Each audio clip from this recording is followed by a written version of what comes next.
Now, hello everyone, and welcome to Unlearn to Learn, the first in a listening series.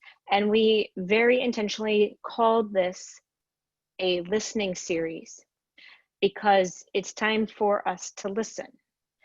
And so I want to invite you to join us, share this on your Facebook pages as we're streaming it live. We will also have this as a recorded post that we may be able to use later.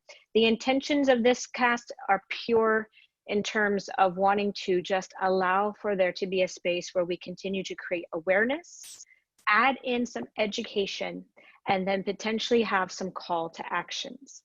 Right now, we are so grateful that there is a heightened awareness of the Black Lives Matters movement because it's far past time that this becomes something that's front and center for our focus. However, what I am very passionate about is that we have an opportunity to continue the energy. So often something happens in the world and people get excited about it or people get passionate about it. And then something else happens in the world and people's energies gets sorted to a different space. What we want to ensure is that not only is the awareness continuing to rise, the education is continuing to rise, the communication is continuing to rise, and then the actions where change actually is able to occur. And so that is the intention of these series. We want you to learn, we want you to connect. I have invited people who I know are going to share stories, education, and awareness with you. We are going to spend the first half letting them tell stories. The second half will be open dialogue. And what that means is you are welcome to send questions in, and then we will moderate them and send them out to our speakers. And so thank you so much for having the interest in joining. We need every single one of you to find your compassion, to find your connection, and to know that every one of us has a story and we can't possibly understand anyone else's story unless it's our own. But what we can do is learn and appreciate it and have compassion, have empathy, and have the courage to have a voice, even if it's something that isn't something that you've known about. If you can get to know the story and the passion behind it, and you have a voice that you can raise, it is time for you to do that. So I'm done talking for now. I want to introduce our speaker panel. They are some of the most amazing people I know, and I'm just so grateful for their time and their energy. So today we are going to be having, starting off with Dr. Kim Austin. We will then go on to Titus O'Neal. We will then move on to Aisha Echols. We will then go into Charles Gibson and finally finish with Mea Rashid. So with that, and Mea, I always want to still call you by your last name. I've known you for so long, and life has changed so fast for you in just a few years, my beautiful friend. So anyhow, so here's what we're going to ask you to do. If you're on our Zoom with us, please place yourself on mute for now. Give our speakers your full attention. And I just ask you to listen and listen with an open heart. I want you to feel what they're talking about. I want you to imagine the things that they share. And I want you to truly be present with us as we take time to listen, maybe potentially unlearn some things that we thought were our truths for a very long time, to learn and then potentially have our call to actions. Okay, so I want to invite the very beautiful and amazing, incredibly inspirational, smart, brilliant Dr. Kim Austin to speak. Kim, I'm going to turn it over to you and just ask you to take the floor. Thank you, Julie. Julie, who is also incredibly beautiful and loving and caring and all of those wonderful things. So it takes one to know one. I'm going to actually take my pieces of conversation in a little bit of a different direction, where I'm actually going to speak to us from the standpoint of us living like our life matters. We are here in this climate of change, and in this climate where everyone is talking about changing and changing how they think about things and how they see Black and brown people. And I think it's also a good place for us to look at ourselves and look at how we're living our lives and maybe change some things as to how we're living our lives. I'm going to focus on things like diet, exercise, self-care, and then navigating the healthcare system. I think this is really important right now because right now we also are in the middle of a pandemic. And as we are aware, COVID is killing Black people at a 50% higher rate than other races. And so a lot of it can be healthcare disparities, which we're not going to solve right now today. A lot of it is food deserts, lack of resources.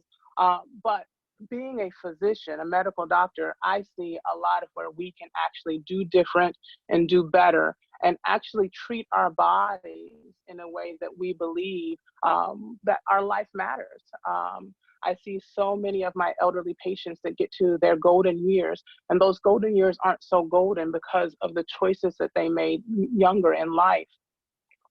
I have a lot of people who look at me and kind of give me a little bit of side eye because they're like, well, you're a doctor, you can afford things differently and those types of things. But I tell people, you know, I'm a medical doctor now, but when I was 8, I almost died from pneumonia because we didn't have insurance. I lived in low income housing in Chattanooga, Tennessee. My parents were trying to treat my illness at home. Unsuccessfully. The school system my mom taught at actually held a food drive for us to give us food because that's where we were, that's where I lived. So I know the hardships and I know the decisions that sometimes we have to make. And I also know that we can do better. When we're talking about diet, for instance, one thing that we can change is water and our water intake. I tell people often, we understand that the inside of our bodies are dirtier than the outside. We understand the stool, urine. Nobody's going to take that and rub that on your body or anything along those lines.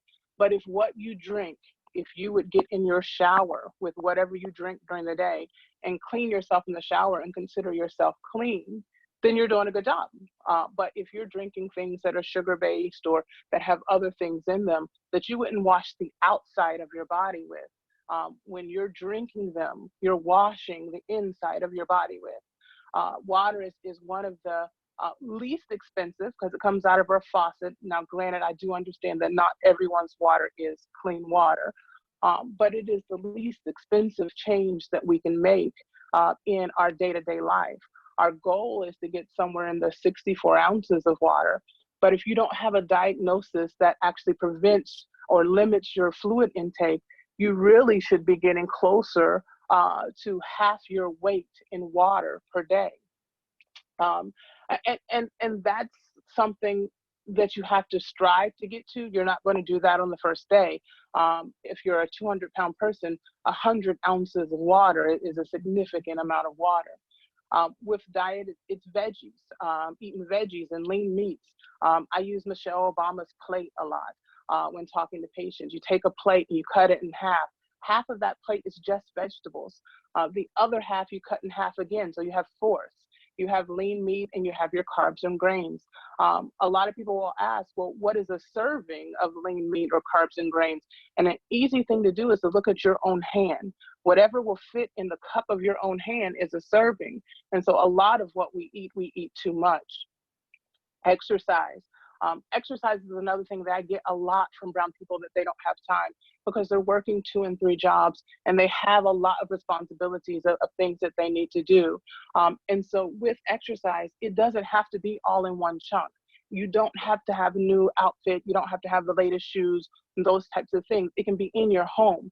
You can jump rope in place, run in place, walk in place in your home. If you have chairs or stairs in your house, you can do exercises on those things. If you have the internet, you can actually look at workouts that you can do at your house on the internet. YouTube has thousands of resources from that standpoint. And so exercise is another thing that we really have to incorporate into our lives.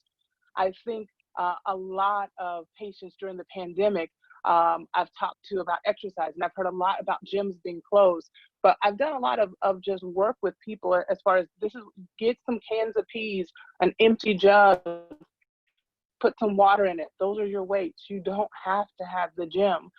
You can exercise at home. Self-care. I think if there was one thing that we don't do very well, it's self-care.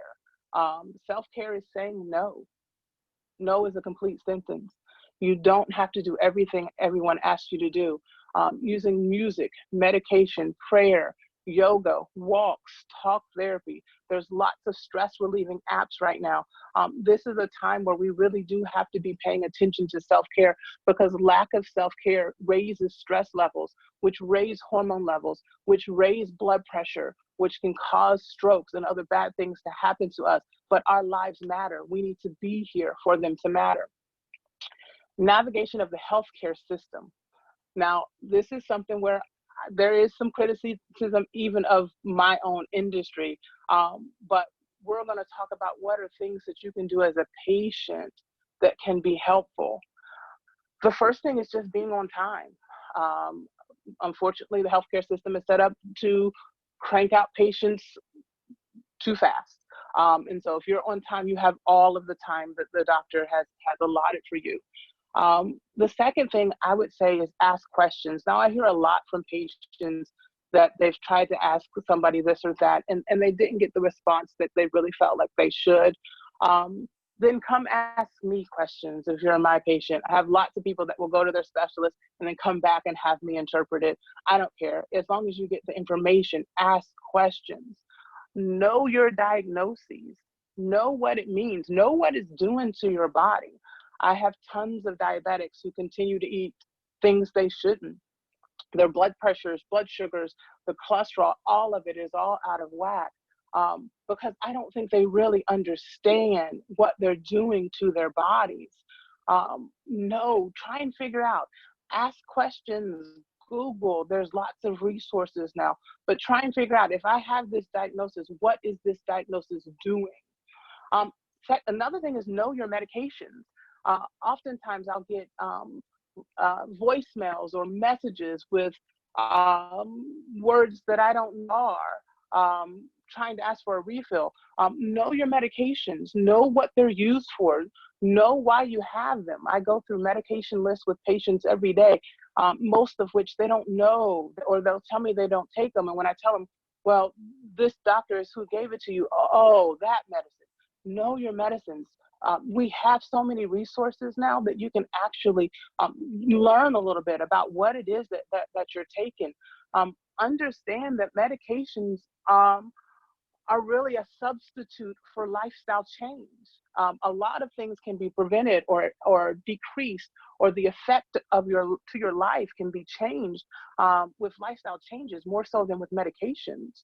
And then know your numbers, know what they mean, know what your blood pressure is, know what a normal blood pressure is, know what your A1C is, know what your cholesterol is, know what your waist circumference is, and then know what it should be.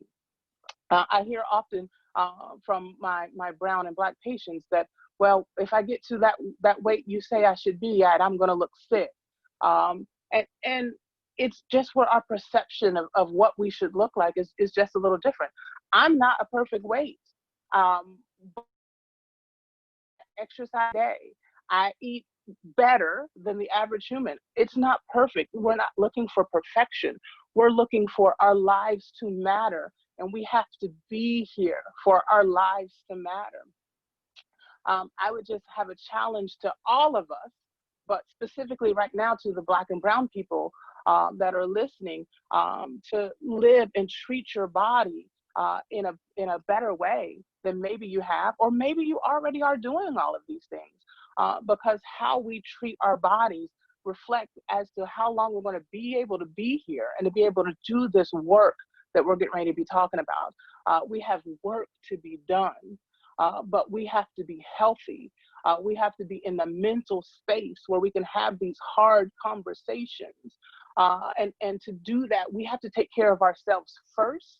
And then we can actually do these things. Even in an airplane, when those masks fall from the ceiling, they say to secure your own oxygen mask first and then help the next person. We really do have to secure our own oxygen mask and get our own bodies to the place where they need to be so that we can be here, so that our lives can matter because we're here, and we can make the changes that our whole entire society and culture need. Thank you, Julie. All right. Well, Kim, Wonderful message. Black Lives Matter, and we have to show up and take care of ourselves, reminding ourselves that we matter so that we bring our best whole self into what we do. And this is for everyone, but specifically right now, looking at our Black, brown, as you said, population who needs to make sure you're taking care of yourself first so that as you rise up through your voice, you're healthy and whole to do that. And what a beautiful message. Thank you so Right. much for sharing. I'd love to hear more. I think we will have a chance to do that here when we take some questions. But now I'd like to transition over to Mr. Titus O'Neal. Titus has a wonderful background in both you know, I'd say a variety of things. He's very well versed. I'll let him tell you what he wants to tell you about his life. But what I can say is, as I've met Titus, you know, he has a really strong connection with wanting to inspire people and inspire people to do better on this topic, but in life in general. So Titus, I'm going to put myself on mute and turn it over to you, pass the baton to you to share and complement the words that Dr. Austin have shared. So, Absolutely. Julie, thank you again for this opportunity. It means a lot to have a platform where we can communicate, find solutions together and hear from each other and listen, as you termed it.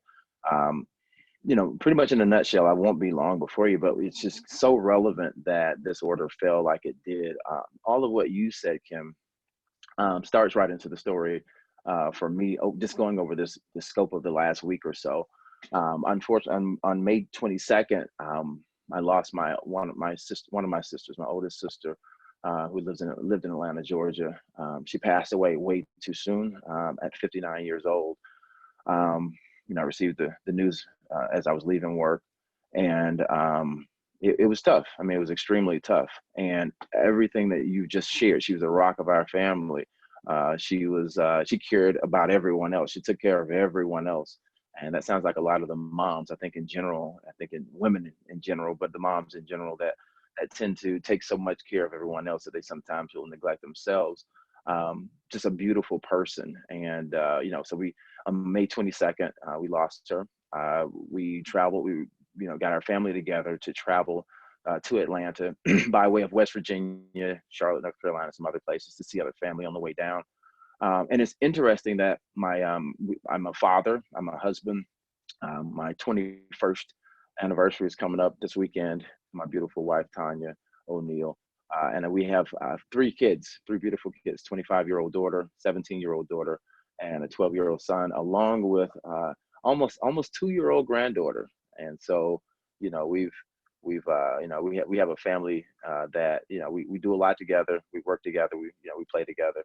But that particular weekend, I gathered the kids together, our two that live here with us, and my oldest. We prepared her to fly to Atlanta to meet us there. I remember being in the car. My son was on TikTok. You know, he was on this TikTok thing. He loves it. He starts to watch this video, or he starts to respond to this video that he was seeing, and this was probably on Tuesday, the 25th or so.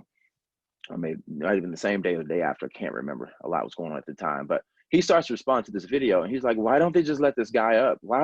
He's saying he can't breathe. And I'm stopping and I'm like, Titus, like, you know, hey, it's a tough weekend. Let's not watch that kind of stuff. I'm thinking, why are you, and I said, why are you watching the Eric Garner video right now? Like, who's airing that? And he said, no, Dad, this is a different guy.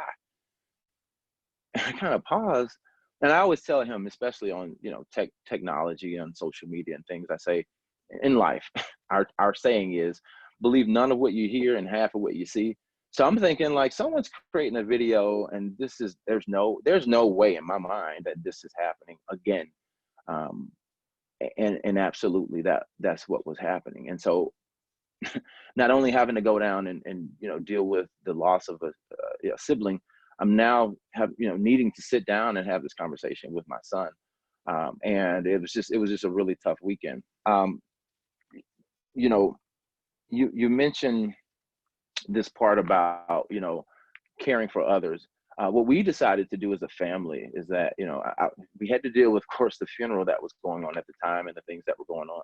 But we decided to sit down and have a conversation with our kids to understand how they felt, what they were thinking. You know, uh, you start to understand that our kids think and feel, and really they break down information and think through things a little bit more than we assume they do. We think they're just on social media or playing video games, but they really have a lot to say, and they even share things with us that we had never thought of.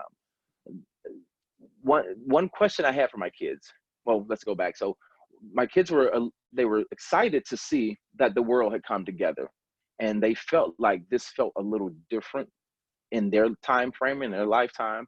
My wife and I were able to share from our lifetime. This also felt a little different. This meaning the movement, the connection, the reactions.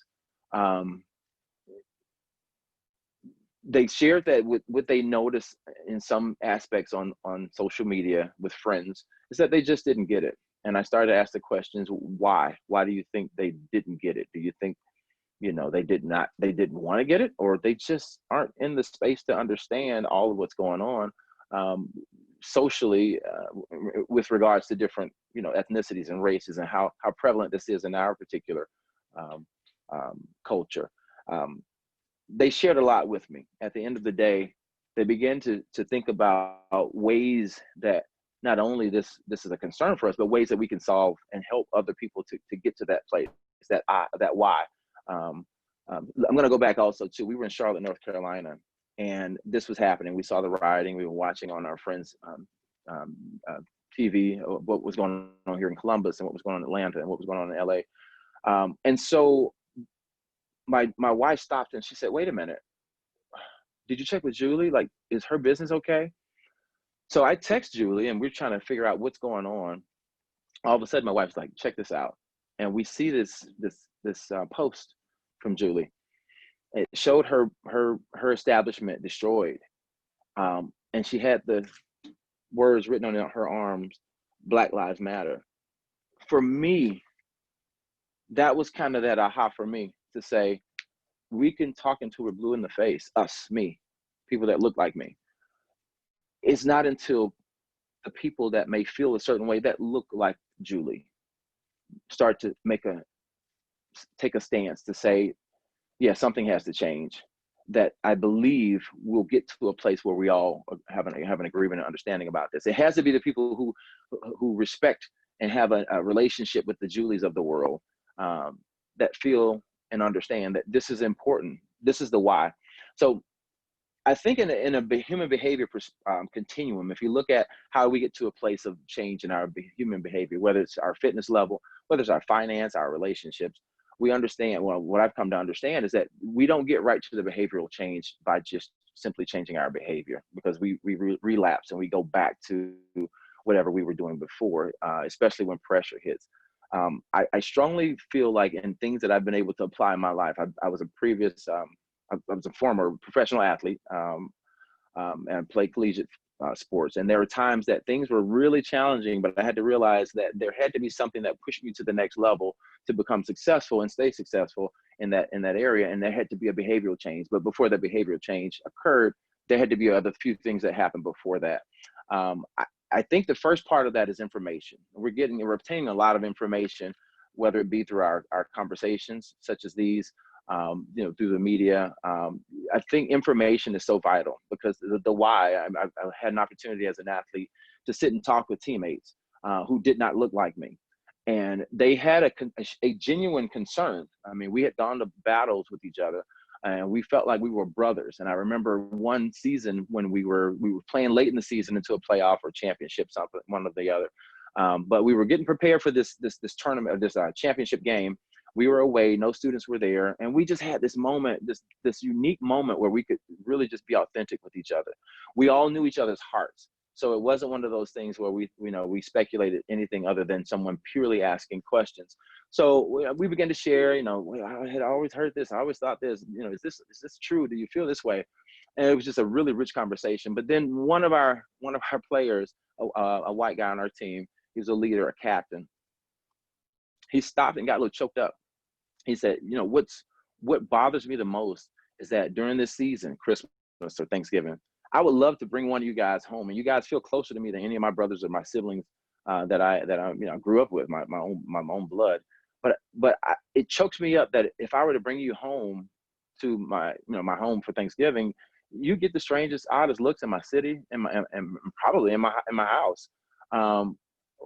We echo the same thing. Like there's just this thing that we need to get to a place where the people closest to us that have this compassion, that have this understanding, if we're able to have that bold conversation to say, listen, we have it all wrong. We're not here to threaten each other or to take from each other.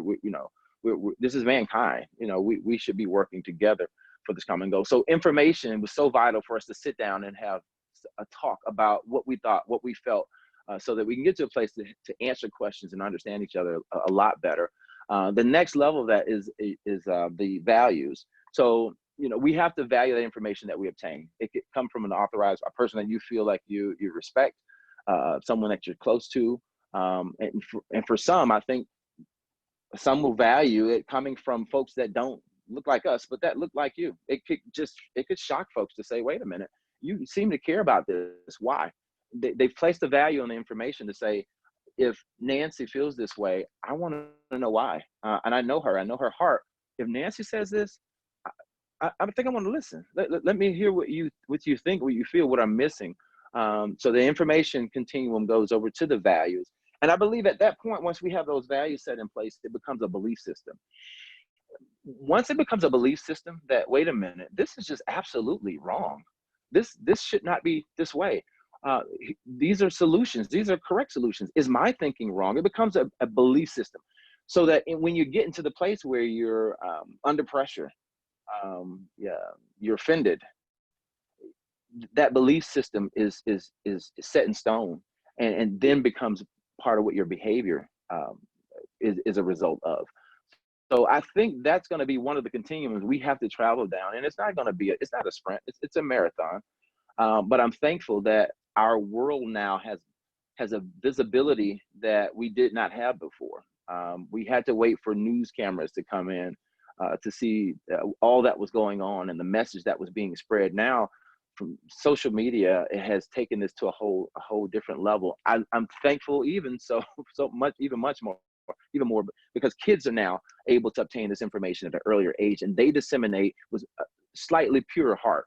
Unless they're being fed some, other information, kids, they come from a more pure place, and they begin to ask these questions. And I think they'll start to ask the questions to their parents. What do we do? How can we help?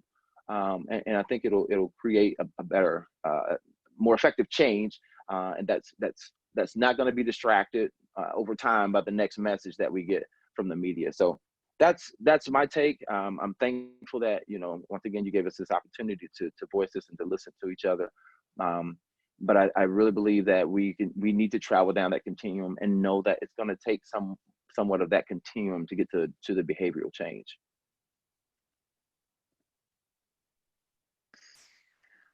Thank you so much, Titus. I love that. And I really appreciate your thoughts. And we're having some people comment. I'm kind of checking the Facebook streams as well as just the comments in the Zoom queue. And a lot of people really felt right on that the conversation. I heard one of my pals, John Paul, say conversation is key. Having the conversations, and that's what we're trying to do today. But we're just starting. We're not even a tip of the iceberg here. We're just kind of kicking off some different energy in terms of how do we look at a very, very old known issue with a new lens, because we haven't made the changes we need to make. And as much as so many people want to do the right thing, I think a lot of people don't know what that is. And I think your words of just being able to have a conversation, but also show up. You mentioned the studio, and we were impacted with our windows were broken in. And in my opinion, as much as I don't condone violence, and I don't necessarily, support being violent, I also understand that the message is more important than a few broken windows. And so my choice to focus on the healing, my choice to focus on, hey, this is something bigger than just a couple of windows. And in fact, you know, one of the things when you said that, I was thinking about, I would have considered myself a very inclusive person. I have a lot of friends who are diverse in their backgrounds and their beliefs, and you know, in trying to create the yoga studio that we have, I've always believed that we did a good job on that. And I was humbled last week because I realized that that's not enough. Just creating your background to be a space that's like what you want isn't enough. We each have a voice, and you know, I may have a platform of people that may listen to me, and I need to raise it to them. And I think that that's really what hit home with me last weekend. It was less about me. It was more about, gosh, there's such a bigger voice that needs to be had right now. So that's what's inspired this cast. And those of you who are listening, you're probably searching for, well, what can I do? As you hear our speakers, I want you to think about if you have a connection to something they're saying, and if that seed is planted in your heart, how can your connections, how can your networks, how can your passion, how can the things you do help advance this? So thank you, Titus. Absolutely love you, and thank you for sharing today. I believe all of our speakers are very courageous in bringing a voice forward, so thank you. And by the way, our Facebook, I want to acknowledge this, we are going live on Facebook, and for whatever reason, and I'm sure it's something that we'll continue to learn to make better on, our feed keeps dropping. I will keep bringing it live. And certainly anybody who's a Facebook Live maverick who wants to give me advice, feel free to type that in. But I'll keep bringing it back up live. But I do want to emphasize that this is being recorded, and we will have the clean, full record available on replay for all of you. We'll post it out on Facebook as well. So, okay. So let's go to Aisha. So hi, Aisha, welcome in. Thank you so much for joining us. Again, I want to say my beautiful friend who I've known for, oh gosh, I think it's been about 7 years. And I know that because of a very special date that you and I both shared together as we launched businesses together or around the same time period. So welcome, Aisha Echols, a beautiful soul, inspiring person, and in to bring a little bit of perspective for us. And one of the things I want to preface is Aisha had said to me, she will share some of a story, but she also really wants to get into the conversation and have some of you ask some questions to start that two-way dialogue. So, all right, Aisha, the floor is yours. Thank you, Julie. So please bear with me, guys. I'm way out of my element. I'm usually a person behind the scenes, so not used to having the spotlight on me. As a marketing professional, I make other people shine from the background, but when Julie reached out to me, I did not hesitate. And then I was like, why? I should have hesitated, but I didn't. I said yes. And I'm glad I did. So I'm a wife and mother. Those are my most important jobs. And so if I could do anything to secure a better future for my family, I will use my voice and do that. So this is the first step in using my voice. So again, I'm a wife and mother. My husband is a provider, protector. He's a firefighter, paramedic for the city of Columbus. He has been a victim of police brutality. We started dating when we were in college. He just told me this story a few months ago. I didn't even know this happened to him, but when we were in college, he went to a bar. He went out. He parked his car behind the bar. When he was exiting his vehicle, a police officer, one individual police officer alone, approached him with a gun, put it to his head, made him lay down on the concrete in the middle. It was December, so it was all slushy and muddy and dirty. But there was no one there but him and the police officer's dog. The officer said he looked like someone who had a warrant. They searched his vehicle, didn't find anything, let him go, but he was all filthy, went home. Pride hurt. He was in college at the time, doing all the things he was supposed to do. He had got the talk from his father, when you get pulled over, these are the steps you follow, you're polite, yes sir, make your hands visible, all that. But it didn't matter that day. But thankfully, he got to go home. But there's so many who do not get to go home. So when we were planning our family, I prayed for a daughter first, because, give me a moment.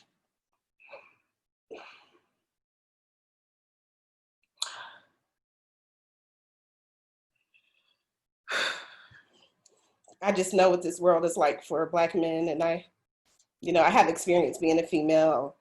Like, I'll get some practice with my daughter, but I just was not ready for a son yet, and the responsibility of that. Thank God I got my daughter first. She's an amazing little girl. And my son came 4 years later. After having my daughter, felt a lot more prepared, but people say that I baby him too much, call him mama's boy, but I just know what the world is like. So I just let him know he is so loved. He is so loved. He'll always have all the love he'll ever need from me. I just wanted to show you guys this picture. I hope you can see it. But probably not. Sorry. Well, this picture, his teacher sent me like his first day of first grade picture, his his last day of first grade picture. And my heart kind of sunk when I saw that picture, because he looked like an innocent little baby going into first grade. And by the end of first grade, that baby look was gone. And he just looked like a rough and tumble little boy. And I just, like, that innocent look is gone. Are people going to start treating him bad? Those things cross my mind, where some people might just like, oh, look how much he's grown over the year. I felt that, but I also got a little afraid for the future. I don't want my son to be a victim. I don't want my son to be a statistic. I don't want my son laid out on the concrete. I want my son to always come home.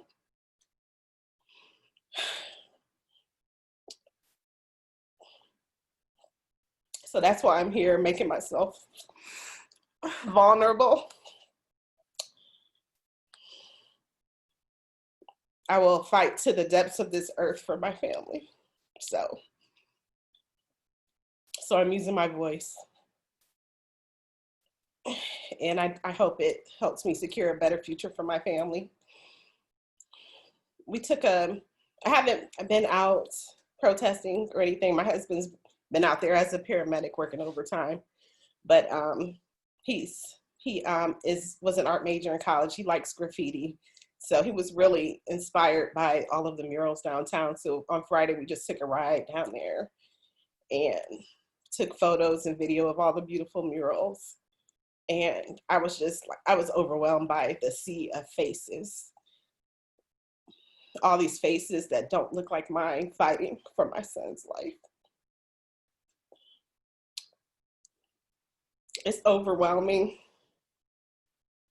But I'm glad the world is starting to hear us and see us. Everyone is on board, though. Not everyone is on board, and that's a reality. One day last week, we were all headed out for milkshakes. My husband likes to get milkshakes all the time. So we were just at a light, headed to get milkshakes, and this guy pulls up to us and just gives us a middle finger. So before things got stirred up, and before the Black Lives Movement was amplified, we didn't have those kind of things happening. At least I didn't notice it, but there are some people who are angry and bitter. So while I do definitely appreciate the world hearing us and seeing us and being vocal for us, there will be some ramifications, and I'm aware of that. So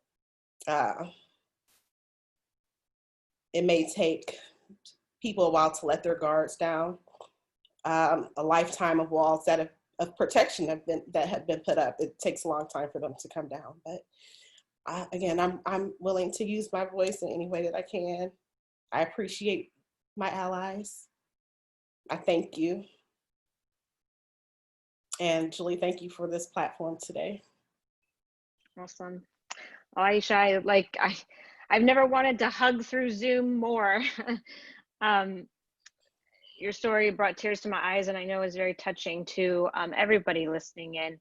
And I think that your story is one of the big reasons why we do stand up so strongly right now and fight, because we don't want, when you showed that picture of your son changing and then you worried about him because now you're worried what he's going to have to battle and experience as he's now getting older, and you don't want the world to change him. He was this beautifully sweet, wonderful boy, and the world will harden you when they hurt you and when they reject you, or when they make you question yourself, or make you think less of yourself for no fault of your own, but because of the ignorance of the world. And so thank you for having the courage to share his story and your story. And I think that as you know, even that example of somebody coming into the gas station and you know, displaying negative energy towards you all, you know, that's not acceptable. And you know, maybe one of the simplest things we can do is tell people that that's not okay. So if I was there and I just let that person know, hey, not okay with me, you know. And again, I'm not condoning violence, I'm not, but I am condoning, it's important that we just don't watch something happen and think because it's not in my backyard, somebody else will take care of it. Is we have to stand up and say, that's not okay. What are you doing? That's not okay. We're human beings. I love the word humankind. We're part of humankind, and we need to be both human to each other and kind to each other and listen. We can't possibly understand each other's stories, but we can appreciate that nobody's life is easy, but there are certain things that make some people's lives much more difficult. And I just don't even think that people have a grasp on that at all.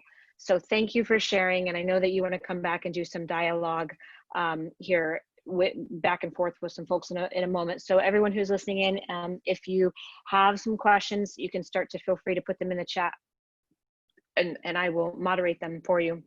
We have a few more speakers, and then I also want to note, because we had a bobble with our live on Facebook, there's some really important things that Dr. Kim shared that didn't get live on Facebook. So we're going to bring her back to here as well. But let's move on now to, let's see, our next speaker is Mr. Charles Gibson. Charles, I've known him for an incredibly long time. One of the sweetest souls on the planet, a healing, the way I would describe Charles is a healing person. It's a profession he's chosen, it's to heal people. And when you're in his energy, you just can't help but smile and feel more relaxed. So I'm joyful to share Charles with you all and his words. So over to you, my friend. Thank you, friend. Thank you, Julie. Thank you, Dr. Kim, Titus. This is emotional.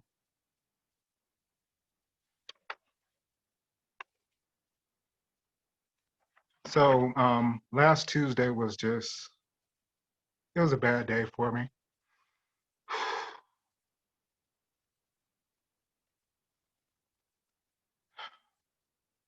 It was one of my lowest days. One of my lowest days I've ever had. But then God showed his face, showed all these beautiful people, reached out. Those who I needed to hear from, I didn't know I needed to hear from, reached out to me. And they poured love into me. And I know because of that, I have a community. And so talk about my energy. I've been described as a mix of Mother Teresa meets a Zulu warrior. So I felt like I was in my Mother Teresa moment that Tuesday. I was scared, I was frightened, I was disgusted, I was hopeless. And then I had this click, this awakening of my action time. Let's go. So now I put on my gear, my colors, and now I'm a Zulu warrior ready to take action. And so part of what I was going to talk about, Dr. Kim talked about how to be your most super powerful self. And part of that is you have to start every day just being grateful. My body hurts in certain places, but it's all right. I know what I could do about it. I have the option of going to these YouTube channels, going to people who can make my body feel better, or I can accept it. And so because of that, you have to be grateful. You have to have a morning routine. For those of us who have multiple jobs and are busy, you just have to move early in the morning, because you can't pour from an empty pitcher. You cannot show up to someone with their chaotic life, and you're supposed to balance out their chaotic life, but you're not in balance. So even if you just have to get up and you just stretch side to side, you open up your back door if you have space that's quiet, and you just look up at the sky and you just breathe. You breathe in for a count of 4, 3, 2, 1. You hold it, and then you'll exhale for 4, 3, 2, 1, and then you'll hold it. You can start your day with a tactical breath. to start your day, to be prepared for all the chaos. For being a Black person in this world is not easy. It's I described it to a friend earlier today. It's as if we're walking out through a forest, and then now we can start our day, instead of some people just start their day. So it takes energy. I'm always on alert. I was also a former Marine, grew up in Cleveland when it was still segregated. Grew up raised Catholic, and I was still not welcome in parts of town, Little Italy, but at the same time, I got to appreciate and respect other cultures for their differences and see people as people. So that's what we have to do. We have to have those uncomfortable conversations, like Titus said, be comfortable being uncomfortable, to have those and conversations with people who look like you. Maybe they don't walk like you, they don't talk like you, they eat different food from you, but sometimes you venture out, you find a recipe for a different food that you like from a conversation that you have with someone. And by the way, Titus, my wife and I celebrated our 21st wedding anniversary on May 29th. Then during this time, I celebrated my 50th birthday. May 13th, I turned 50, which is mind blowing because I can't believe I'm 50. But it's not something I thought about growing up. I was a kid, I was a dude. I just wanted to grow up. I didn't think about what 50 was gonna be, what it's gonna look like, how I'm supposed to be. But whatever I'm supposed to be, I don't know. I don't care. I know I'm just gonna have fun. I'm gonna enjoy life. I'm gonna wake up and be a purpose for someone that's around me, because people have done that for me. And I think it's my obligation, it's my gift, for my ability to be available for those who need to have a light shine on their path, to let them know that they are super powerful. We all need to be there to help and encourage others and speak words of encouragement into them when they're feeling down, and understand we're not doing that for us, we're doing that for them. So if we become a little more selfless and put others in front of us, we're gonna have success, and we're just gonna grow. So part of what my action plan I wanna do is, there needs to be a communication with our law enforcement and our brothers of color. So when you have that conversation, when you get pulled over, it's not that nervous, anxious energy of, oh my gosh, what's going to happen? Well, I understand what's going to happen. We had a conversation. They see me as a person. I see them as a person. And then from there, there's progress. Any relationship, you have to spend time in that relationship. Trust me, I'm finding out. My wife is working from home. You got to find ways to communicate with purpose in that relationship, but then you have to find time to get outside of that relationship and take care of yourself. So you, like I said, you can't pour from an empty pitcher. So I decided I had to start going for a walk every day. I don't live far from Blendon Woods, a couple miles. So if anyone wants to join me for a walk, hit me up. But I go there and my wife was like, well, where are you going? I said, to the park. I need to just walk by myself. Well, you were upstairs by yourself. Yeah, that's upstairs. I need to be out in nature where I can just see the sky, hear the birds, and oh, wow, look at those wild turkeys. They're kind of cute and kind of ugly all at the same time. It's crazy. And just being in nature makes me feel little, to be honest. It makes me not think don't have a purpose, that I shouldn't be here, because I'm here, so I have a purpose. But it makes me understand that I'm just a small part in this big universe of us as spiritual beings having a human experience. And we're just trying to work our way through that and have the most powerful time with that. So action plan, communicate with law enforcement. Another action plan is we need a modern version of Green Book. If you don't know what Green Book is, y'all need to know what Green Book is. My family had a Green Book growing up because they were from the South. And if we travel down South, we need to know where we could stay, who we could do business with. There needs to be a bigger support, cross ways of Blacks supporting Black businesses, Black supporting white businesses, and white supporting Black. But we need to support those businesses that we know, okay, we can walk into 7 studios, they support us. We can go into this place, they support us. So now they're gonna come support us, we're gonna support them, we're gonna encourage others to support them. So we're putting our money in places that that are going to hold people accountable. Like Judy said, if you see someone saying something, say something. No, that's not what you say. You don't have to talk to that person, because they are a person. You don't have to talk to them like that. Sometimes you just have to bow up, and like I see the turkeys walking around, you can easily tell the males because they have their feathers out and they are just on their own.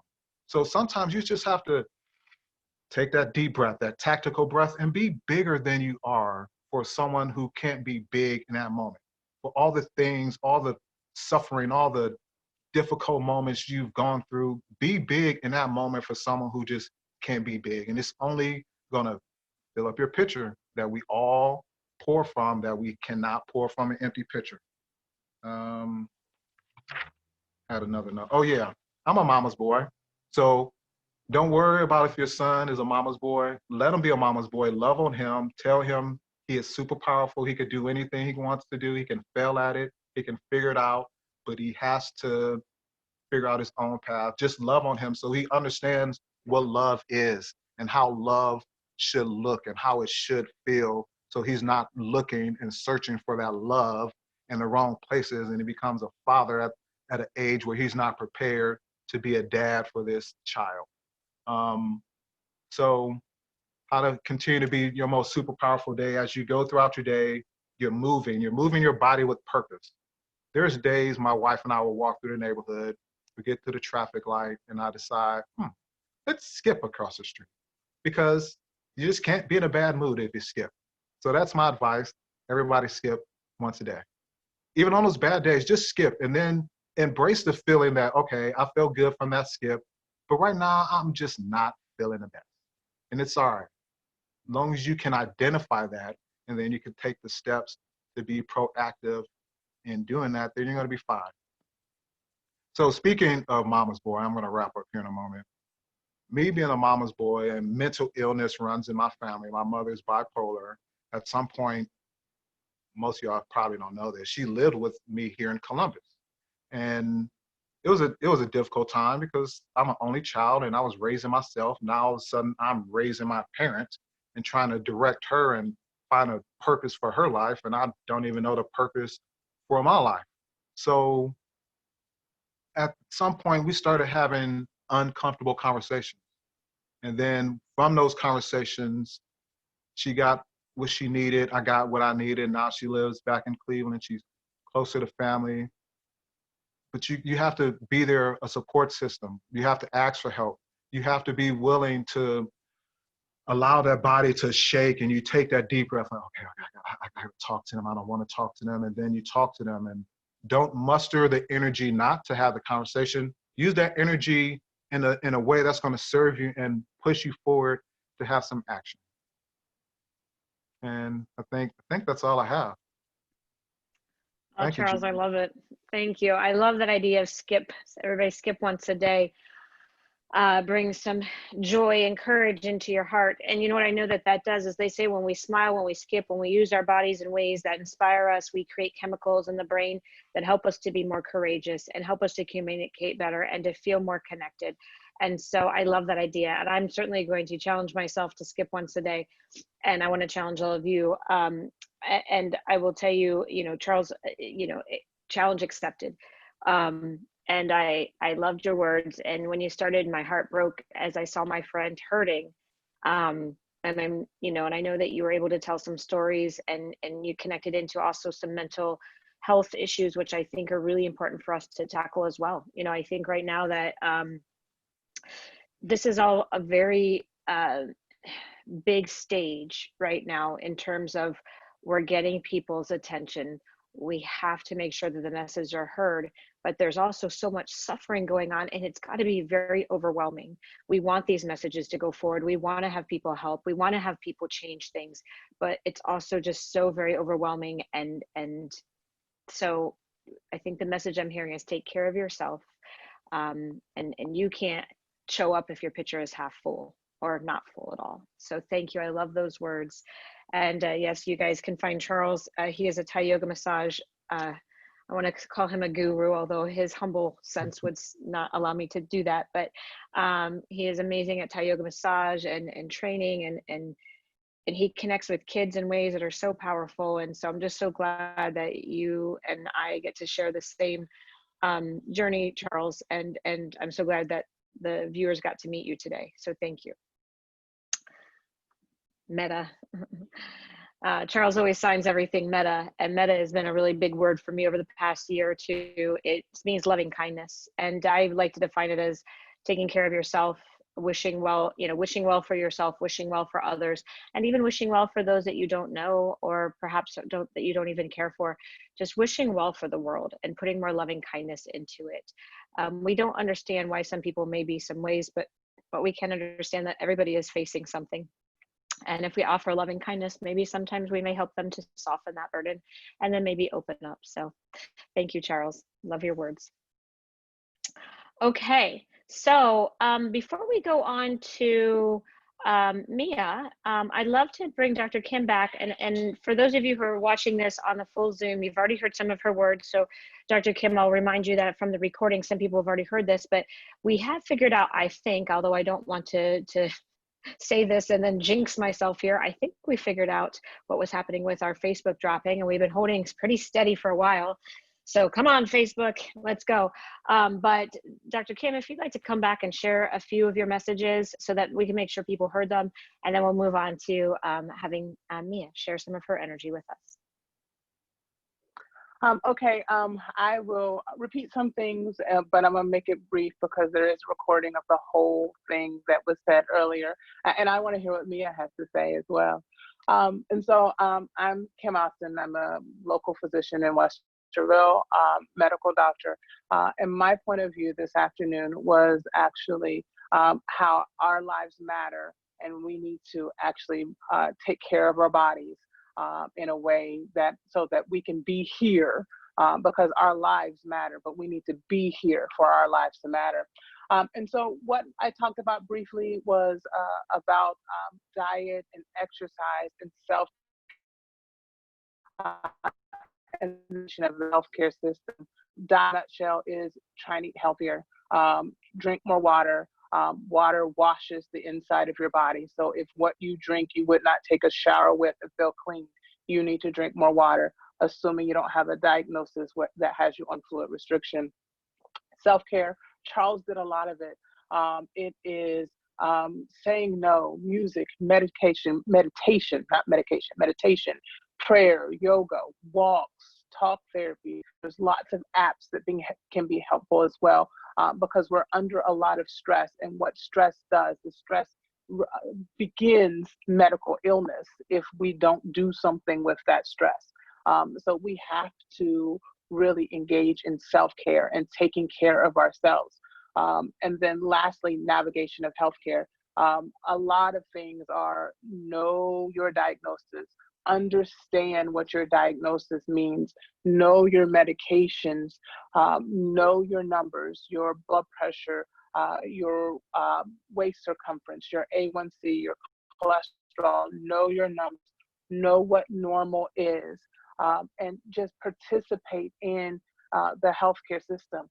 If you don't feel like something is right, keep asking questions. If you don't feel like something in your body is right, keep bringing it out, keep pointing it out. Have your doctor answer questions for you. Or if your doctor doesn't answer questions for you, find a doctor who will. I mentioned before, I have patients that will go to the specialist and then they'll come to me and I decide what the specialist has said to them. It doesn't matter who tells you, just as long as you get the information so that you can make the changes because ours matter, but we have to be here for our lives to matter. And we actually are dying and getting these chronic illnesses at a much higher rate than any other race. And so that's a quick breakdown of what I said a little bit slower earlier. Well, Dr. Kim, it was beautiful and wonderful. One of the things as you were speaking that it made me think of is that, we have to take care of ourselves, and the energy we surround ourselves with has to be something that helps us to not only be lifted, but lift each other. I love that quote. What is it? lift as you rise. As you continue to advance yourself, lift others with you, but you can't rise yourself if you're not healthy and whole. I noticed, I think it was Dawn earlier in the Zoom conversation had said you have to put your own oxygen mask on first, right? But that also makes me think of some of the statistics I've seen out there right now is during crisis, like during COVID, just in general, you would have thought that people were taking better care of themselves because we were battling a crisis. But what numbers are showing us is that mental health sessions decreased, employee assistance program numbers decreased, physical activity decreased by 50%, proper nutrition intake decreased by 47%. People felt a lack of achievement, a lack of productivity. People just felt as if they were not as valued. And that's just our general population. Now let's add in this layer of, this is not a beautiful movement, but it's also very emotional. It's also very sad. It's heartbreaking. It's there's going to be different levels of grief, of loss and anger and frustration growing into education and the desire for change, right? But all of that's going to take people taking care of themselves, just like you said, and really being bold to go seek their help and their support. And I think one of the things I'm seeing right now is even with COVID, there's a lot of telemedicine options and counseling options. So there is no excuse for not being able to try to find little ways to take care of yourself right now. I love that. Thank you, Dr. Kim. All right. Well, everyone, we're about to move on to Mea, who is our last speaker for today. But don't worry, we're not over yet. After Mea shares her wisdom with us, we are then going to open up for a two-way conversation. And that means you all get the chance to ask questions and have our speakers share their opinions, which our speakers had shared with me that this is probably going to be their favorite part because they did want to share their stories, but they really want to hear from you and they want to have authentic, real, honest conversations.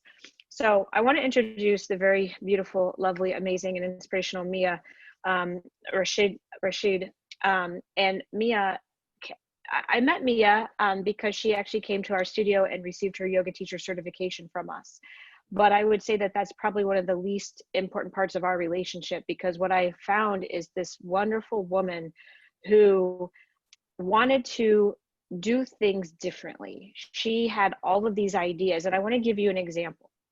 So even though there's so many different ways to teach yoga, there's probably some traditional versions. Some people use ambient music. Maybe you might do top 40 in your classes. Maybe you might do this or that.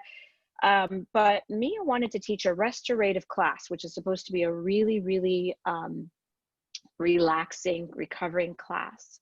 But she wanted to bring in some trap music, and she wanted to bring in some, high intensity music.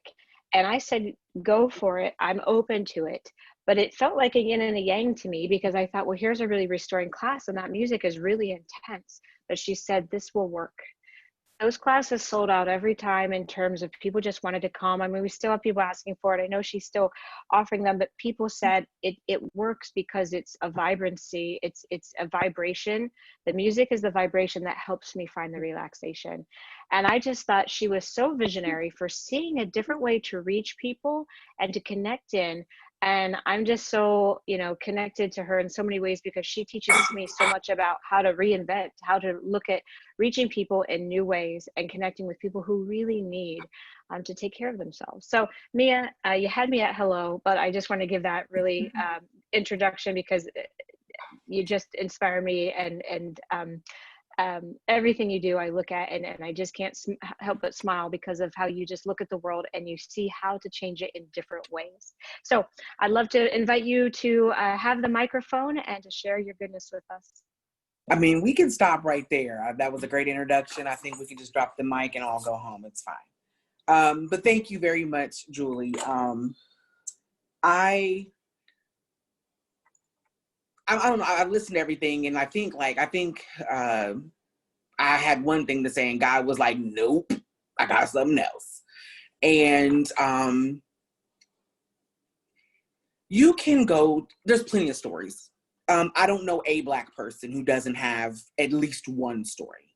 I grew up with a mother who changed her name in the 60s from a traditional name to a very Pan-African name because she was part of the Pan-Africanist movement. I grew, my parents were baby boomers. My father was extremely poor growing up, like backwoods, dirt. And he didn't go to college initially, but he learned how to get into Ford, worked the assembly line, learned it better than the people who built it. And then, moved forward and pushed and many times put his own job on the line to push and bring other Black people, which lifted up a whole community. I could talk about the fact that I went to Thomas Worthington High School here in Columbus, in a suburb of Columbus, and most of my schooling I went to predominantly white institutes, and how that shaped me as a person. And I don't remember, it was always like, what's the next instance that's going to happen? I lived a lot of my life in public. Now at home, I was me, I was just who I was. And I knew it was a safe place, but out in public, I always had to be on guard of what to say, how to say it, to recognize, to police my own self, because I have a deep voice. I've sounded the same way since I was 10, and to walk around and, to have a mother to tell you, no, it's okay for you to take up space, demand the space. But then also be careful because you might get killed because you demand this space. I remember, I'm also a writer. I remember telling a teacher telling me on a paper, oh, you can write, you do know how to write. And that was her way of basically encouraging me. And I'm almost 40. And this was something I was 15, or a woman or one of my teachers telling me that, I would never be a poet. I would never be a published author. And to this day, I still have an urge to find her and show her my book, show her the articles, show her the contracts from freelance, say I did it, even though you never believed in me just because you just didn't believe me.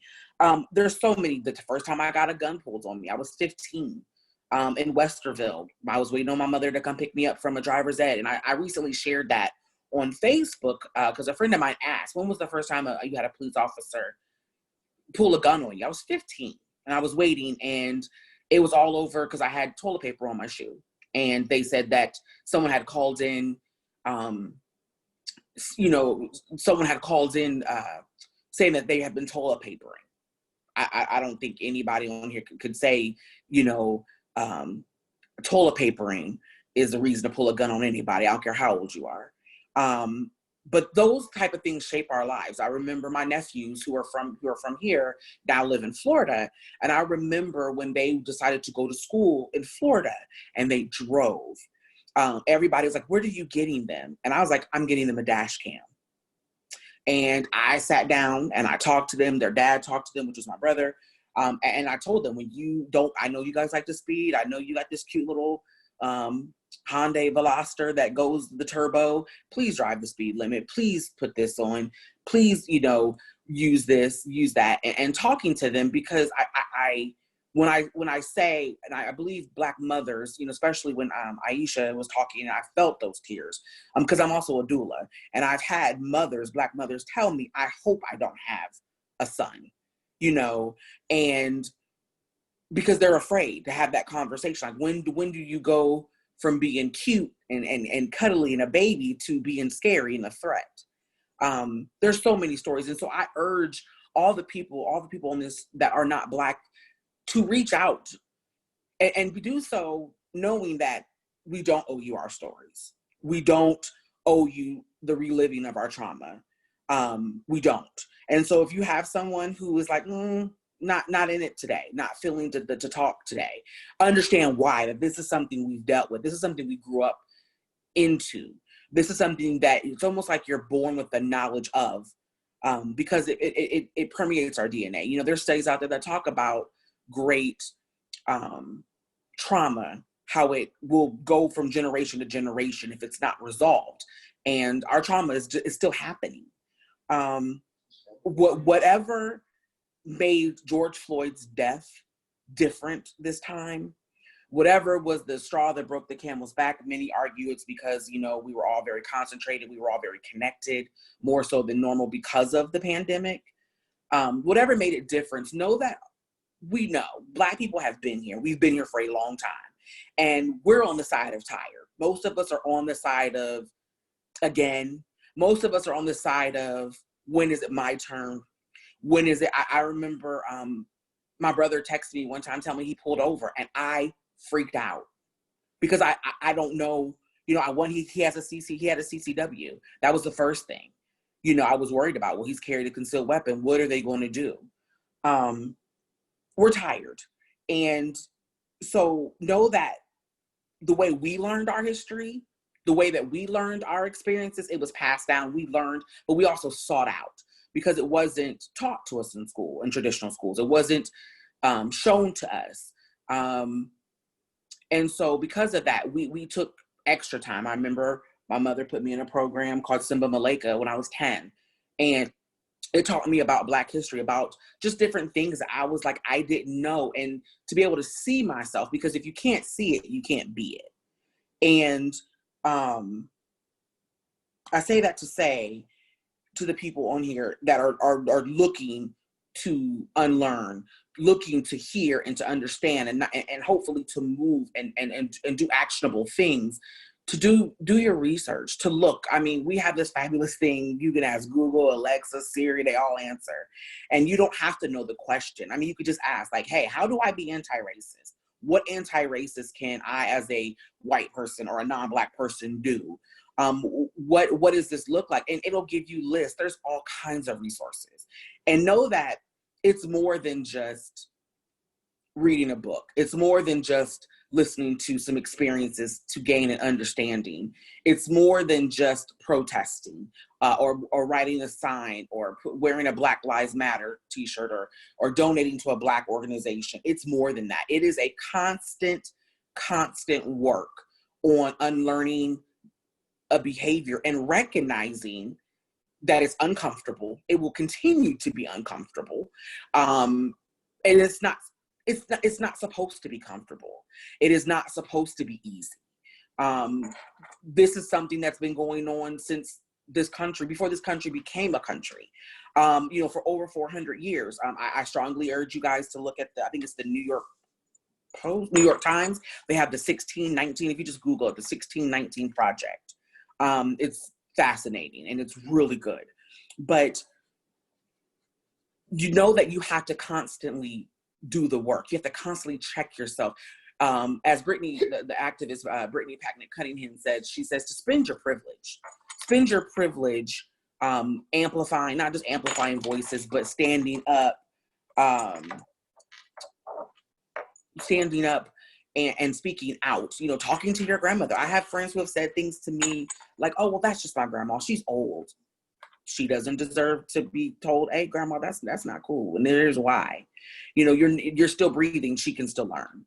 And that's not the conversation we should be having with grandma or aunt or uncle or cousin. That's conversations you should be having with your family and your friends and your people and speaking up for it. Because if you don't, silence is violence. And I know we've said that a lot. It's become a term. You know, look up things like redlining. Look up why Black home ownership is so low.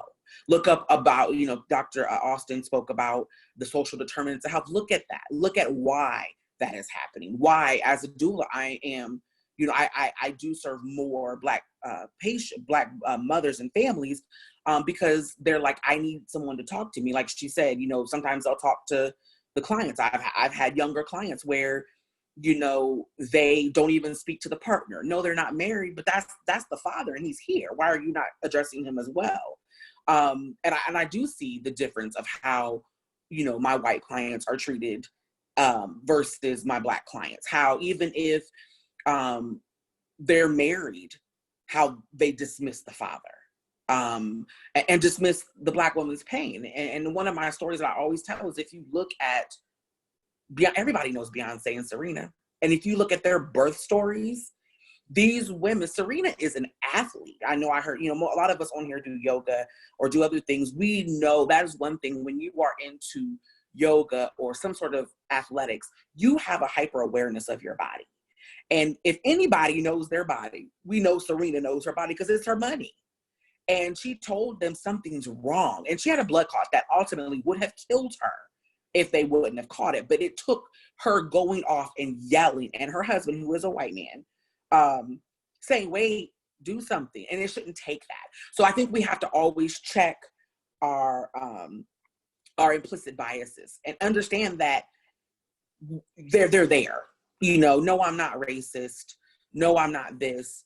Well, you at the far, so it's a spectrum. At the far side of things, you're racist, overt. That's what we look at, like Ku Klux Klan, burning the crosses. But on the far right, you're implicit, you're quiet, or you deny things happen because of race, or you say, oh, you always pull the race card. Well, I can't pull a card that isn't already in the deck.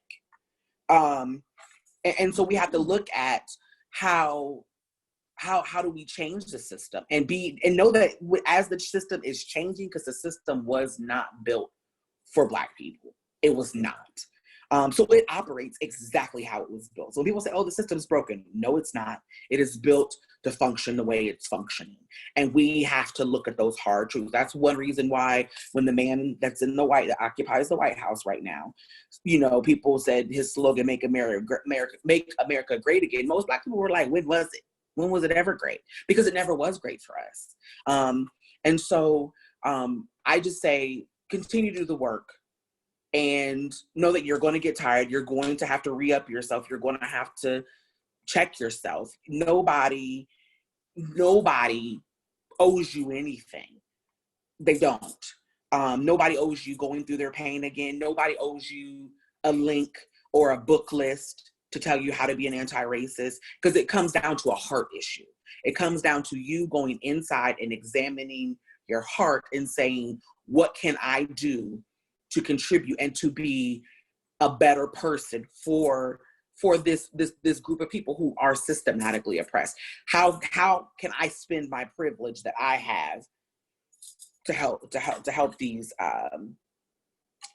people? So I mean, I would just say keep after this buzzword, after Black Lives Matter, because it's been around for some years. It started around, was it 2014 when Michael Brown died? So this is not new to a lot of us. I would say, what are you going to do when the internet stops talking about it? What are you going to do when the protests simmer down, which I honestly hope they don't for a while? What are you going to do when the businesses that have broken windows open back up? What are you going to do to commit to spaces and to people? And I think it was Charles that brought it up about, supporting inclusive areas and saying, oh, that yoga studio doesn't look like my community. And policy changes, and there's so many ands. We could keep anding all night until next week.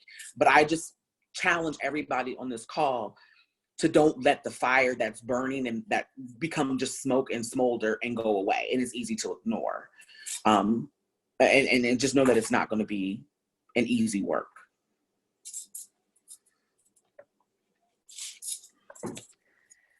Thank you, Mea. I mean, there are so many highlights that I want to draw out from what you said. One of the things is that some moms don't want to have a young Black son because they're afraid of the world that he's going to grow up in. That really hit me, a perspective.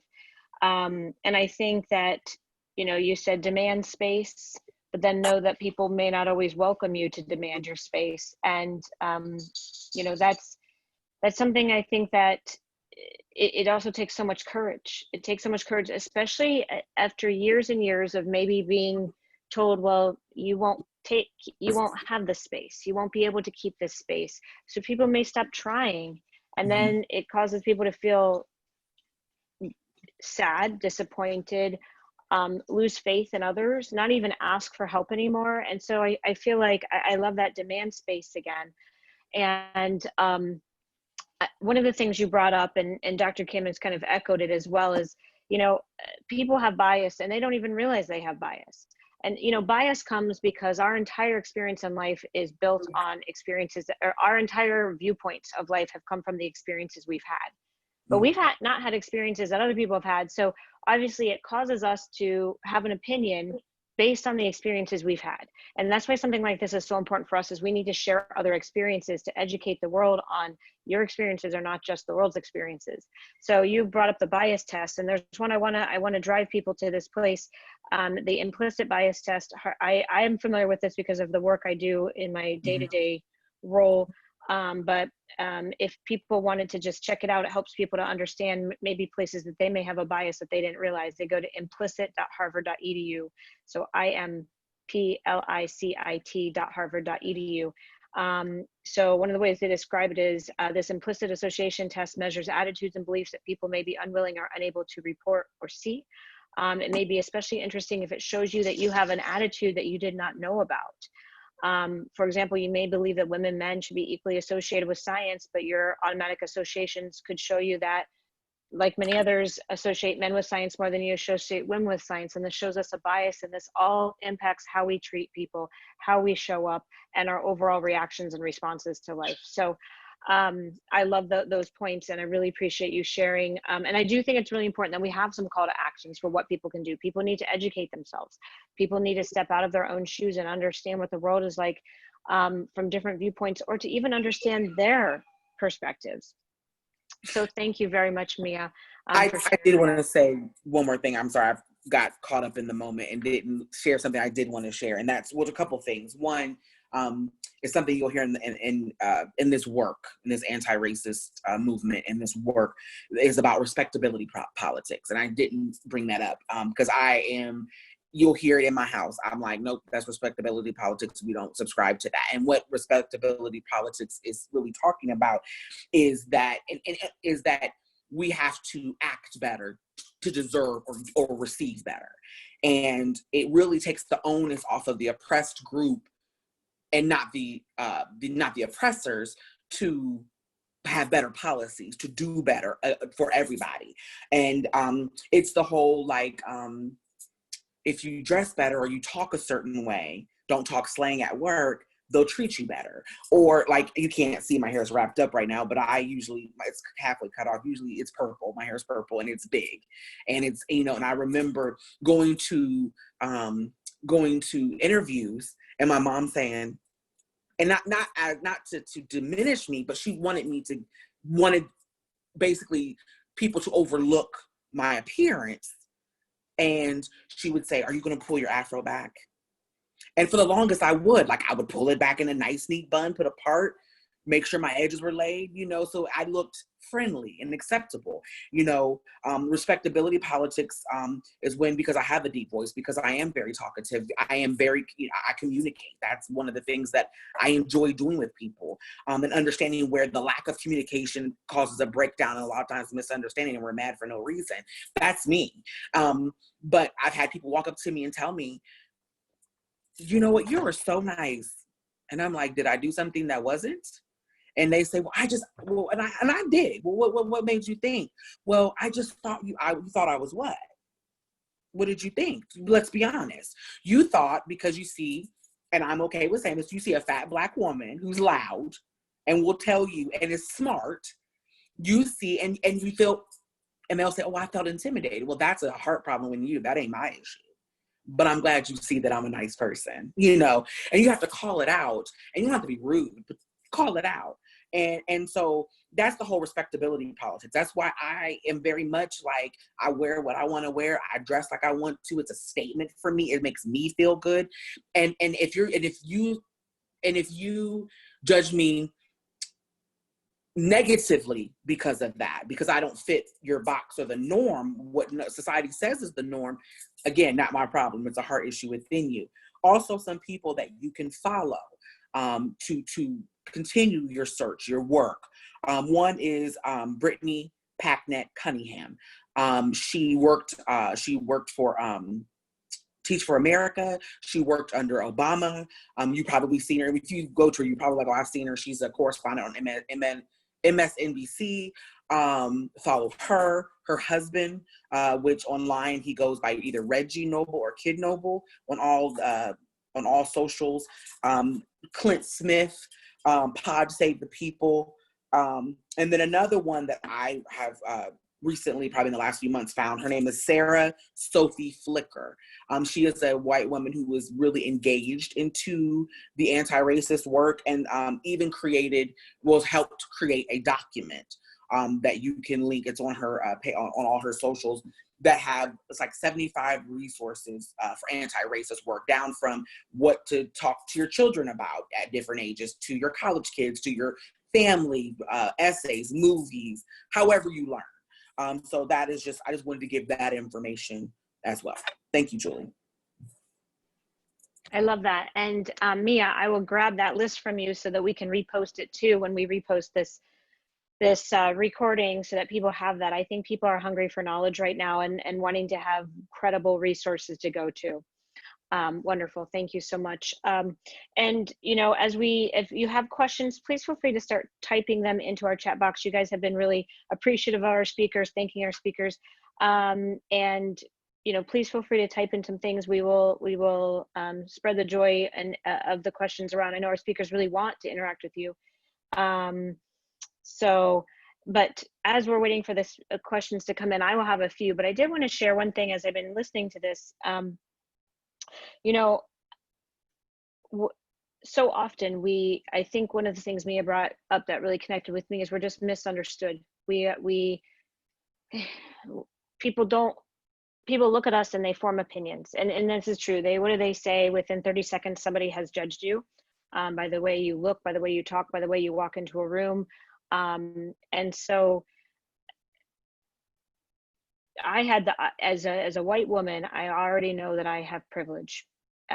You don't have to know anything else about me just to say I have privilege, and so I need to use my voice. I love that, spend my privilege. I want to spend my privilege in meaningful ways, because I have an audience that maybe somebody else has a different audience, but I have a very specific audience that I can reach, because I can connect with individuals that have connected with me throughout the years that maybe I've never raised a voice that way. And you do too. As you all are each listening, you all have an opportunity. You have a group of people who you've connected with, whether it's on your patio barbecues, going out, whether it's within your business, your studios, wherever you are coming from, you have an audience.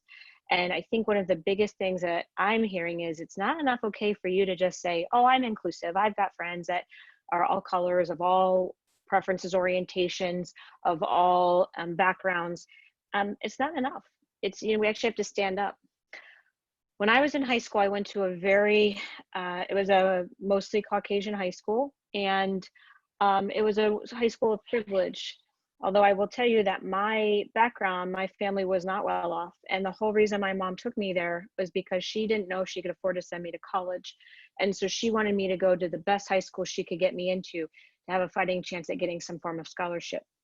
So I went to that school, and I will tell you, I appreciate that school so much now. I have amazing and wonderful friends, but the whole time I was there, I never felt like I fit in because of socioeconomic differences between what I had and what I thought most of the people in that school had. And so our senior year, we had to write a paper that was going to the president, the new principal, and it had to be about what is life like growing up in this high school. And I wanted to fit in. So I just wrote this really wonderful letter about how great life was, although it wasn't really great, because again, I never felt that I fit in. I always felt that I even had somebody ask me to a high school dance, and then found out that we lived in an apartment in a certain place within the area, and they unasked me. And I just continued to just crawl back into a shell, because I was, you know, I just didn't feel like I fit, and I just didn't have a voice. And so I was about to get up and read my letter when another woman who was from Sri Lanka, who had lived there since kindergarten, and her families were doctors and well off, and in my opinion, she fit in way better than I did. And she read a letter about how she never felt she fit because of the color of her skin. She walked in, every time she walked into a room, she felt uncomfortable. She felt that people looked at her, people questioned her, people put her in a group. And I was shocked at this, because I thought for sure she fit in way better than I did. So what I realized at that point was I don't understand what it feels like necessarily to be, I want to end this feeling, and I'm going to call it racism. I'm going to call it, I want to have an intolerance of mistreatment of people. So I decided, in order for me to understand what it feels like, I have to experience it for myself. So I enrolled myself at a high school in town to go there for a few months where I was going to be the minority. And I spent 3 months there trying to put myself in the shoes of someone else, and to understand what it would feel like to not look like everybody else. And you know, I have to be honest, my outcome of that was, this is why I'm telling you this story, it's not what I thought it was going to be. I thought it was going to be a struggle the whole time. And the first few days it was. And I would say that it was. I looked different, I talked different, I dressed different, and I completely felt every day that, boy, this is going to be a rough time. When you don't feel like you belong, it's the worst feeling. It just feels like you don't matter. And in this world, people just want to matter to each other. They just want to know that if they showed up, that you cared, that they were there, and that they noticed if you weren't there. And people can feel so invisible when they feel like people don't notice them. But here's what happened. First 3 days, I was invisible or made fun of or something. But on day 4, a woman I was sitting in the lunchroom by myself, as I always did for the previous 3 days eating lunch. Nobody would sit at my table. And she came over, and she was a lovely Black woman. And she put her tray down and she looked over at me. She said, "Can I sit with you?" And my heart was racing. And the whole lunchroom felt like it turned and looked at me. And I said, "Yeah, okay." So she sat down and she introduced herself and she says, "I want to know about you." And I mean, this is an old story. This is like a 25-year-old story. And it's still like, it was one of the most meaningful moments of my life, because I understood that it just took one person saying, "I just want to know your story. We may be different, but we're not so different. We want to be loved. We want to have friends. We want to take care of each other. We want to love each other. We want to know each other. We want to believe that we matter to each other." And once she put her lunch tray down, then other person put their tray down, and then another. And then my table was like this full table of people who couldn't stop talking and sharing. And that's what I hope that this is going to help create too. I mean, I want us to all put our lunch trays down next to each other and hear each other's stories. And so I hope that you will take that this week and put your lunch trays down next to people and listen to their stories, and actually seek out people who are different than you. It's easy to seek out people that are like you. And you don't even realize we do this. We don't. So let's take some questions here.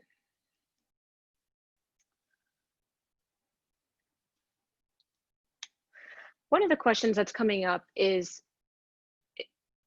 so oftentimes white people, I will just say this, and this will feel awkward, but white people are afraid they're going to say the wrong thing. They're afraid that they don't know what to say. And so they don't say anything. And what I am hearing is that it's better to say the wrong thing and get educated and have somebody tell you, "Actually, friend, that's not what you're supposed to say. You should say it this way," than to stand back and say nothing. And so I'd love for anybody who'd like to share, any of our speakers, to kind of, what's something that we can do? How can we stand up? What's, I know Mia and Dr. Kim have suggested a few courses of action, but what's one thing that we could go out and do today? All right, so we all unmuted our mic. We did. Everybody's like, "Damn, I'll talk." All right, so I want to say this. Since we've been dealing with this shift and we can feel the energy change when we walk into a space, we can tell when you truly want to know and want to learn. Right. When we can tell you're there to listen, then we should be willing to have the uncomfortable conversation and to say, "Okay, I see that's coming from a good place." It's not one of those, "Oh, is that your issue? Is that what you're dealing with?" Like, "Yeah, that's what I'm dealing with. Do you want to hear?" "Well, I deal with those things too." "Well, then you don't need to hear the explanation." So we can tell if it's coming from a place that you want to learn, and we can speak and hear from your heart, and we're going to talk from our heart. That's all I got to say. I would say, and this is something that, has been a part of social media this week. Drew Brees said what he said, then he apologized, and then he actually checked President Trump on some things President Trump said. I would say that is honestly probably a place where we're going to have to be allowed for some growth, because the unfortunate thing is this might be a person's first time at awakening to this truth, but you talk to a over 30-year-old person, we've lived this so long that a lot of times we might have an edge to that question because we've answered that question so many times. And that's one thing I've been putting on social media, like, we as brown and Black people are going to have to engage in trusting and learning to trust again, and in that process of forgiveness, and not always having that, they're just doing this for money. Because that's what I see a lot on social media right now is a lot of pushback from people who seem like maybe they're trying to change, maybe they're trying to ask questions. And so we have places we're gonna have to grow on that side as well, because it might be your first time, but it's not our first time having that question. It's not our first time being in this place, in this experience. And so we have some growth to do, but we can tell when you're for real, when it's in a one-on-one conversation. I would say it's as simple as saying hello. I never felt so invisible as when I first moved to Central Ohio. When I lived in Akron, I was born and raised in Akron. It was like 99% Black, so everybody looked like me. Everybody's like, hello. After I got married, we moved to Euclid, lived there. It was pretty diverse, so people acknowledged each other. When I moved to Central Ohio, I moved to Westerville, and I was invisible. I had never had this experience before where people act like you're not there. It's really weird. I think I've been here 10 years. I don't know if it's not as bad, or sometimes I just make people say hi to me. I do it like, hi. Like, they'll try to act like they don't see you. Hello. But I don't know if I just got used to it, or it doesn't bother me anymore, or again, I'll just make them say hi, but just say hi. Just let your guard down. I get it. I'll let mine down. We might actually have something in common. I'm sure we do. If you dig deep enough, we all have something in common. So, yeah. I think it was Kim said it first. We hear what you say, but we listen to what you do. And it's consistency. I think that it's like, if you look at relationships, all relationships, whether it's your lover, your spouse, a friend, your mother, it's transactional. And a friend of mine came up with this concept years ago, and I use it all the time, and now it's mine. So, but you have to look at these relationships as a bank. You can only take from the bank so many times without putting something back in, because after a while, it's an NSF. And then when it's NSF, then you go into check systems, then they close your account. And it takes you a while of some good stewardship to show that I can accept the responsibility of a relationship with this bank.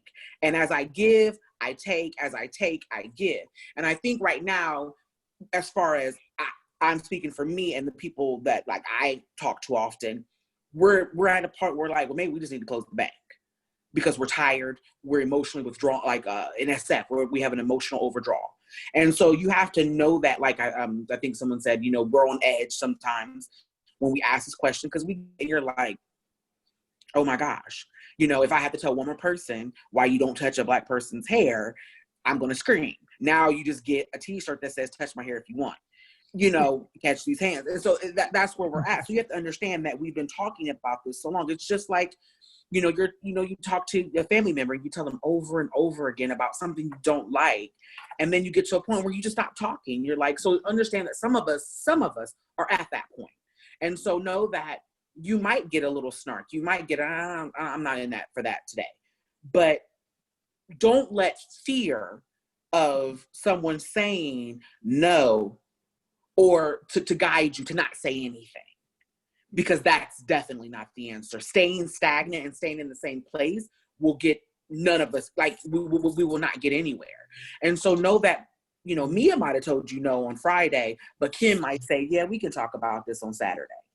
And so it's just, and then also just, even if you get all no's, keep doing the work. Because when we see you doing the work and we see that, oh, wow, Julie's really, look at this. Look what Julie, she's having these conversations. She's doing these different things on the platform that she has or with the connection she has. We see that. And then we support, and we will begin to open up, because then we can see we can be vulnerable, and that it's not just you watching a movie of our trauma, but you're actually involved and invested and want to do better. And I'll be honest, that's one reason why, because I've been asked, and most of the people I've told no. But when Julie messaged me one, I was looking for what Julie was going to do because I know Julie as a person. I've gotten to know her on a very, I think our first meeting, we were immediately personal with each other. It was just like kismet. So I was looking. And so when she messaged me, I was like, well, I guess I got to go now because I know Julie's sincere. I know Julie wants to do better. And she's already really went internal before she came external. And so because of that, I saw the sincerity. So it was like, well, yeah, I could be a part of this. So I echo this with what everyone else has actually communicated. Mea said it perfectly. Being sincere. That's the initial thing, being sincere. Because as everyone has stated, anyone knows, and it's not just we know. If you're having a conversation with someone and you're not sincere, kids can pick up if you're not sincere. So being sincere is very important.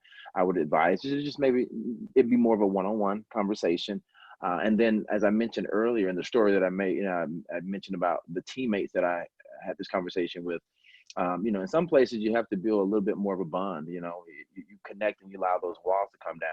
I made the analogy with my kids the day we were having the conversation. I said, I told them how it was so bizarre to hear conversations that were being had and say in our yoga training when women talked about how they prepare to go to their car in the garage in the evening.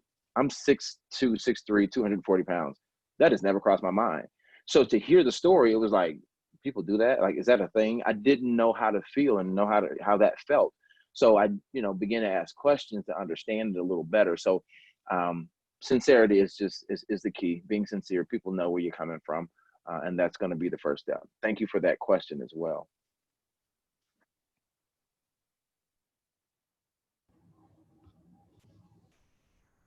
Okay.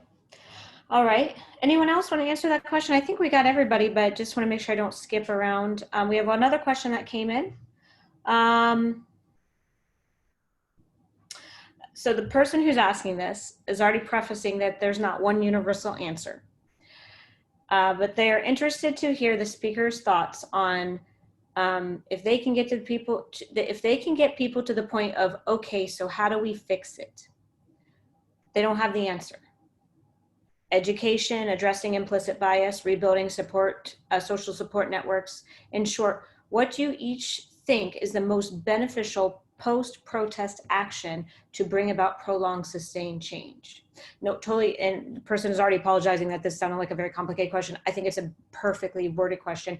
Pretty much we're saying, so if we think that we can find a platform, if we can get people to say, okay, I'm listening, and then each one of us who are on this call or listening to the recording say, okay, we're going to take it upon ourselves to go talk to the people we know and to stand up in the ways that are important for us, what will be the most important thing so that this doesn't just turn into this month, this was the focus, and next month we'll talk about something else and nothing really changed. I listened to the recording of Robert Kennedy's talk the day that Martin Luther King Jr. was shot and was killed. And I was blown away by the fact that he was saying the exact same things we're saying today. And I almost was like, have we made no progress? I mean, I feel like we have, but yet we haven't, because he's saying the exact same things that we're trying to say today. So what we're saying is, what can we really do to create change? If we get somebody's ear and we can bend it and we can say, take action, what's the thing that's going to move this movement? I think when they see something wrong, I would say speak out. When you see something happening, speak out against it. If you were at the gas station and you saw that man give us a middle finger, say something to him. Just say something. Call people out on their shit. That's what I think. I would say as well, in addition to that, that we really do need to look at ourselves, look into ourselves, and try and dig out what we may have as implicit bias. What do we have in ourselves that maybe we don't want to acknowledge, or maybe we're not aware of? Because those things, even though we may not be aware of them, they direct our actions. So if I have an implicit, I think if a brown person is getting yelled at by a non-brown person, that brown person must have done something, then I'm not going to be inclined to speak out, because I take the side of the non-brown person just implicitly. I think we really have to become aware of what are the things in ourselves that we believe, and be honest with what those things are, so that we can speak out on the right side of justice?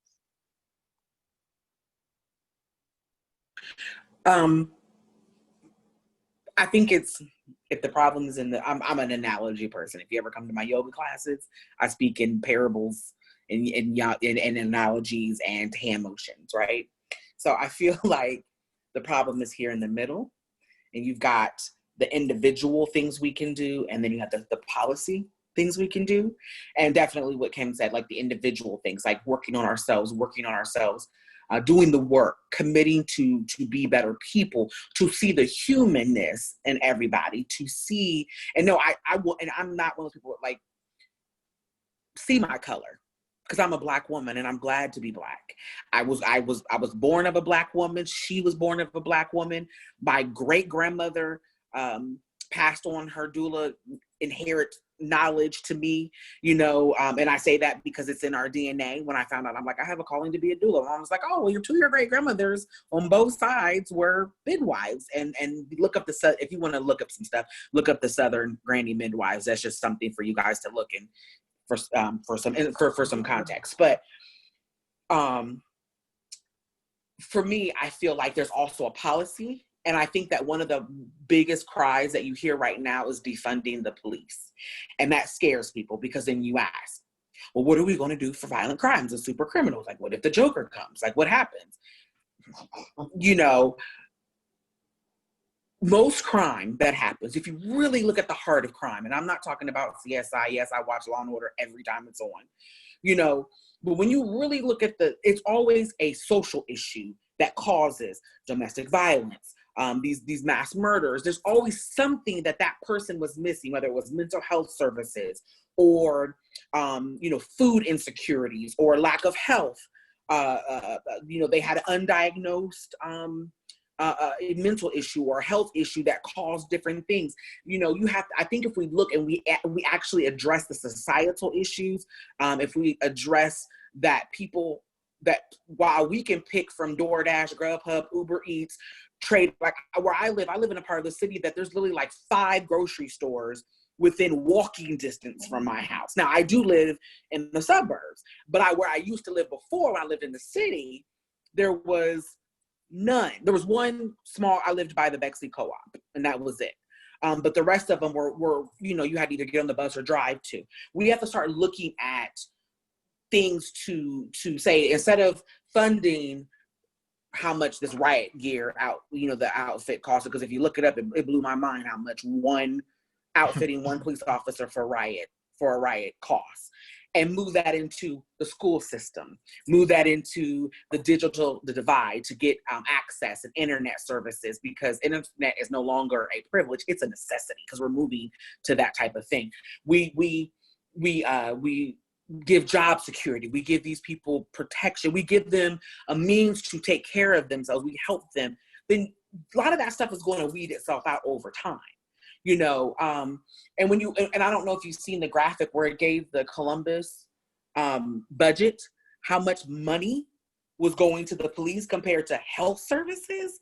It's a shame to me that you have police that can put on this couple $1,000 outfit without thinking about it, but you have doctors in the COVID unit who are wearing trash bags as PPE. Like where your money is your heart. Like, the Bible, and I love Jesus, and I will tell you, the Bible talks about where your treasures are stored, that's where your heart is.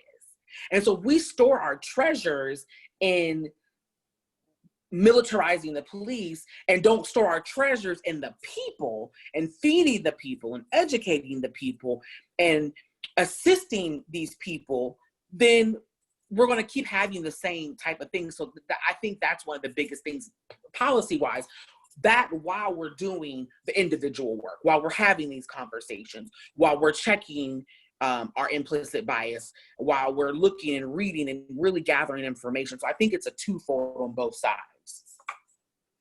All right, I would like to add, so I think corporations shouldn't get so many tax breaks when they go into different cities, because what do you benefit? Why are you coming here? Are you providing jobs or providing scholarships to your employees and the benefits that will make sure these people are able to strive. For so long, we as Black people, we're trying to survive. It needs to get to the point where we are thriving. We don't have to just survive. And it's all about just following the money. It shouldn't be that prisons are making so much money because by the third grade, they're checking reading rates to see if, okay, they're not reading at a third grade level. Now it's time to build a prison, because by the time this third grader is in 11th grade the following year, they're going to be in a system to go to jail, instead of that money going to the prisons, which aren't educating them at all. There's no reform. Reform and educate them earlier in life. Invest in the beginning so we don't have to, we could be reactive and not trying to be proactive later on. We need to figure it out in the beginning is what we have to do and educate. Follow the money. It's always the money. You know, if I may add, I think everything that everyone said culminates down. I mean, they were able to dig in deeper and really hit these aspects. I feel like that continuum that I mentioned earlier helps us to pull that all together in the sense of the information, continue to gain information and educate ourselves, and others can begin to educate themselves, where that information becomes a value for those individuals who want to know, and for us who want to continue to assist folks with growth in that place. And I believe then that becomes it's going to become a part of the belief system. And so if we're talking about healthcare, we're talking about our bottom line, that's going to create a value and a belief system that says, wait a minute, this matters. This will help all of us to grow either financially, emotionally, relationally. It becomes a belief system that will then move us into this behavioral change. So I think continuing down that continuum and helping others to continue down that continuum by asking questions, asking these poignant questions, having these conversations will get us to that place, I believe, more consistently, that this doesn't turn into just a new, different conversation in the next week or two. So I think that's going to be a more long-standing process that we can take. I wanted to add something else. I'm sorry. My mind thinks, and that was like, I was listening to you and I was like, oh, wait. The other thing too is, if you have someone who lives across the street, like across the street, there's an older lady. She's widowed. I know about her. She used to have a Italian restaurant in I think Worthington before she retired. I know her because we're neighbors. And so there was a time when my husband came home and he said, Miss, so-and-so's garage is up. She never leaves her garage up. And I said, what? He got worried. He said, you know what? Let's go over there together and knock on the door, make sure she's okay. Because she's older. She's in her 80s or 90s, something like that. So we knocked and she came to the door with her dog and she was like, hey. And I was like, hey, we wanted to make sure you were okay because we were going to call your family because your garage has been up all night. And she was like, oh, I forgot. The point is, I know her because I live in her. I live in the neighborhood with her. So I know something seemed a little wrong. Something seemed off. And it just seemed weird. So we checked. And I say that to say that the people who are the peace officers, because that's what they're supposed to be, to keep the peace, live in the area that they are over, that they are made to keep the peace in, that they patrol. They have a different thought. First of all, it's their neighborhood. You have a different ownership when it's your neighborhood, when Aisha and her family next door. So when Aisha's son is outside playing in the street, you're not ready to call the police. You're like, oh, where's your mom? Let me take you back across the street. When someone's dog gets loose, you know whose dog that is, and you take it back. And I'm saying that to say that we need to start looking at, before the whole, because I know a lot of people, when I say defund the police, they're like, well, what are we going to do? But in the meantime, we need to look at restructuring it so they live in those. Like, hey, you need to live. If you're going to police and patrol Linden, you need to live in Linden. Because when you know what Linden residents look like, act like, what they're faced with, completely different. You're not going to you know, because you know little Johnny who's running down the street, you know who his parents are, you know that they're essential workers, you know about them. So because you know them and you're tied to them, you're more willing to talk instead of draw guns or jump to conclusions or be fearful of your life. You're more willing to be like, oh, wait a minute, I know these people. So let's talk to them. Let me use my influence. And so I say that to say that we need to start looking at, because, you know, for a lot, if you can't be mayor of a city that you don't live in, like Andy Ginther can't live in New Albany and be the mayor of Columbus. They're like, you can't do that. So why do we allow a lot of our police officers and a lot of people who are to keep the peace in our cities live in New Albany or Bexley or somewhere else and the only time that they go into the city or for an event or for work? That's where a lot of our the issues are coming from. So that was just something I think that to me needs to change. Okay, guys. Well, thank you for all those answers. And I know our time's coming short here. We have one more question. We're going to try to go, if we can. It's certainly a question worthy of a longer response. But to just honor people's time, we've asked them to give 2 to 4 Eastern today, and we do want to honor their time. Let's see if we can just kind of get through this last question in you know, with meaningful, but, you know, keep within, this will be our last question, and then we'll kind of conclude from there. So let's see. Last question we'll take today, and then any other questions that came in, I will follow up with that individual with some answers from the speakers. Now, one thing to note, we are going to continue to offer these for the next few weeks just to continue to raise awareness. We've already gotten a few people who have confirmed our speakers next week. I'm very excited to say that. If you know who Malik Willoughby is, he's a beautiful soul. He will be on next week. I have a few other people who work in the prison systems who are confirming their schedules to come in. And so I just want you to know we're going to continue to share the dialogue, and I hope you'll join us again. So last question here, and thank you all to our speakers for these great answers. How can I have a conversation with my family if I bring a black friend home to my all-white family? So I'll jump in. I was waiting for I was trying to wait for everybody else to hit their unmute, but the first time you have the conversation shouldn't be when you bring your black friend to the dinner table. Right. That's the problem. And something I see, I have a lot of friends. I've been seeing a lot of friends post who are in interracial relationships, and they're talking about this. And my first thought is, this can't be the first time. This is the person that you love. Like, this is your spouse or your significant other, or y'all been in this for a couple months, and this is the first time you're having this conversation. Like, I don't understand that. So if you are to me, if that's the first thing that comes to your mind when you're bringing your black friend to your white family's dinner table, and your first thought is, I hope, oh God, please, I need to have, then that black friend don't need to come to your dinner table. Do not invite them into a possibly hostile situation. I think you need to first have a dinner with your family and be like, listen, so let's talk. Or the next time that someone says something that is on any part of the spectrum of racism, privilege, or whatever, call it out. Have some links, let me tell you what, I read this book, this is what it said. And I think that you also have the privilege to call it out, knowing that at most your family's going to be mad. You know, you might have a family that disowns you, but this is the work we have to do. When at the end of your life, you have to look back and say, who was I as a person? You know, was I silent because of loyalty to my family because I didn't want to make dad or grandma mad?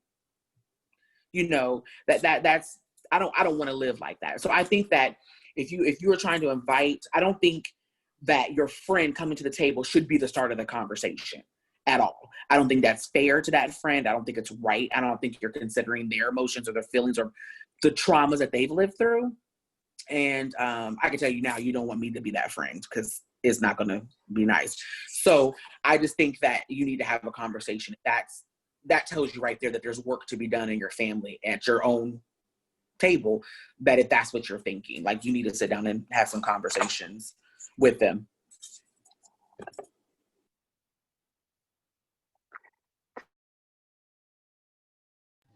Anyone else? I would say that conversation should start, to echo what Mea was saying, I would say the conversation should start well before you bring that friend home. And especially if you're nervous that that friend is not going to be received well, then there's been things that have been said or done in the past that make you feel that way. And so speaking up at that time and then bringing the friend home at a later time, don't bring them into that situation.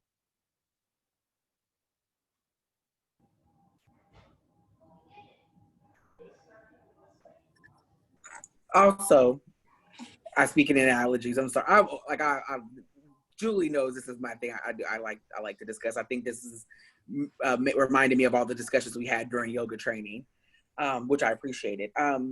The movie A Time to Kill, the most recent one, the one with Matthew McConaughey and Sam L.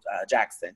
There was a part in the movie where Matthew McConaughey is talking to Sam and he's saying, "I thought we were friends." And Sam looks at you with that old Sam Jackson look, like, friends? I don't remember the last time I came to your house. I don't remember the last time that you invited me over. I don't remember the last time you brought your daughter to my house to play with my daughter and your wife to share apple pie and women talk with each other and us to just sit out and hang out. So I say that to say that when you say friends, like a lot of times I tell some of my friends, we're not friends, we're acquaintances. We know each other, we're co-workers. We have some commonalities, or whatever, but friends is a two-way street. That means, what do you do with your friends? You have margarita nights, you have barbecue. When it's your baby shower, you invite them over. They come and check on you after you have a baby. You remember those things. So I think that you have to look at who's at your dinner table, and so if your dinner table, if you invite people who always look like you, if your circle looks just like you, and I've had a white person ask me, well, what is your circle like? And I was like, overwhelmingly, my circle is Black. But that's also because I have to curate a space that's safe for me to land and to be me. Because when I'm at work, I work a 9 to 5, well, it's a third shift job, but I work a 9 to 5. I'm one of few. When I go out to different places, when I'm in these different yoga spaces, I'm one of very few, and so I curate my space so that I can talk about things that a lot of people don't want to talk about or I don't have to talk about because they get it. They like, girl, I know, here's some wine. I get it. So I would just say, look at your table, and that is going to tell you how much work needs to be done.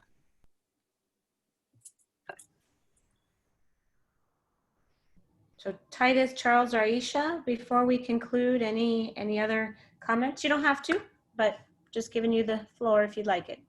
You're good, Titus? Just thank you for the space and the opportunity to share my voice.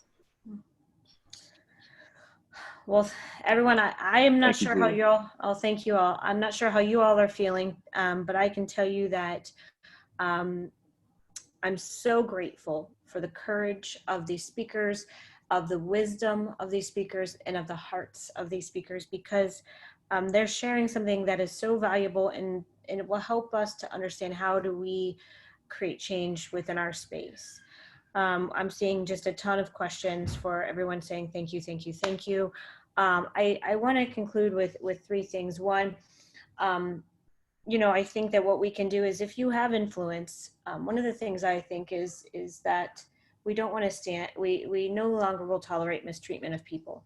And people can't go 19 or 23 times mistreating someone before it finally becomes a big deal, right? So we need to hold that more accountable. Mistreatment is unacceptable, intolerable.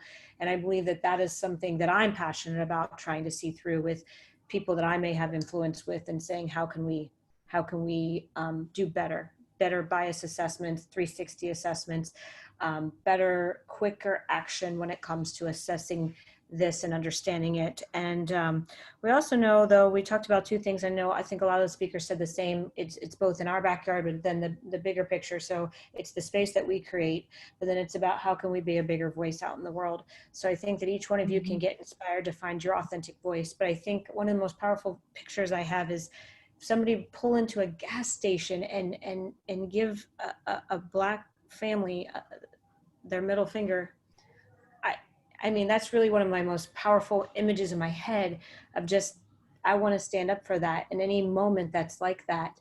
And just to say, it's not okay. It's not okay in, you know, in this space. And so I hope that that will leave you with some ideas. I do want to share two final things. I did go down, I was a part of the protests on Friday night. They were beautiful. They were peaceful. They were absolutely inspiring. I was so proud to be a part of the community.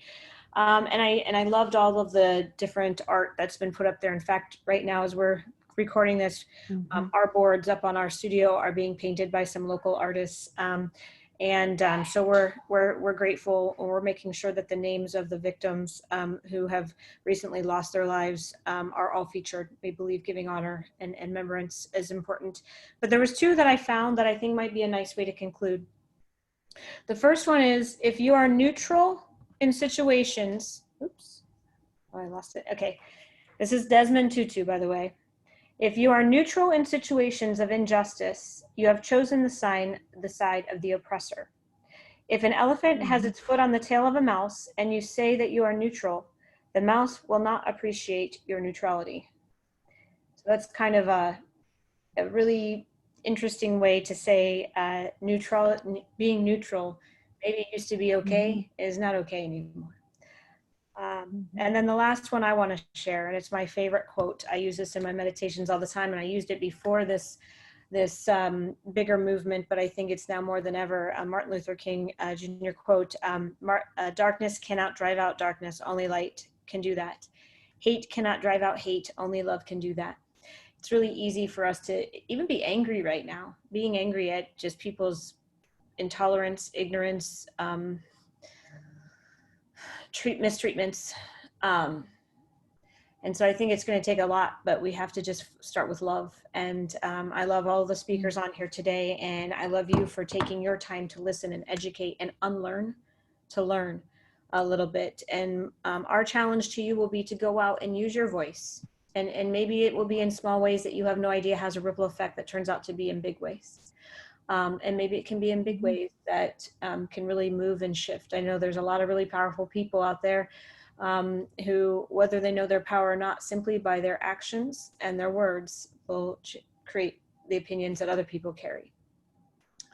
So thank you all so much for your love today. I appreciate you, Mea, Titus, Aisha, Kim, and Charles. And just remember, I also love, they said, go out and support Black businesses, go out and support businesses that celebrate Black lives, and remember that that's really an important thing, right? We also want to honor our LGBTQ population. We want to honor our Black and Brown population. We want to make sure that we're celebrating and helping those. So be aware and be conscious of that. I also know that Trisha joined us today from Namaste and Love, one of our yoga studios that Seven absolutely loves and shares the same energy. And so thank Trisha and all the stuff that she does in her beautiful studio as well for her love. And so thank you all for joining. And from here we will conclude. But namaste. May the very best in all of us honor the very best in all of you. Namaste.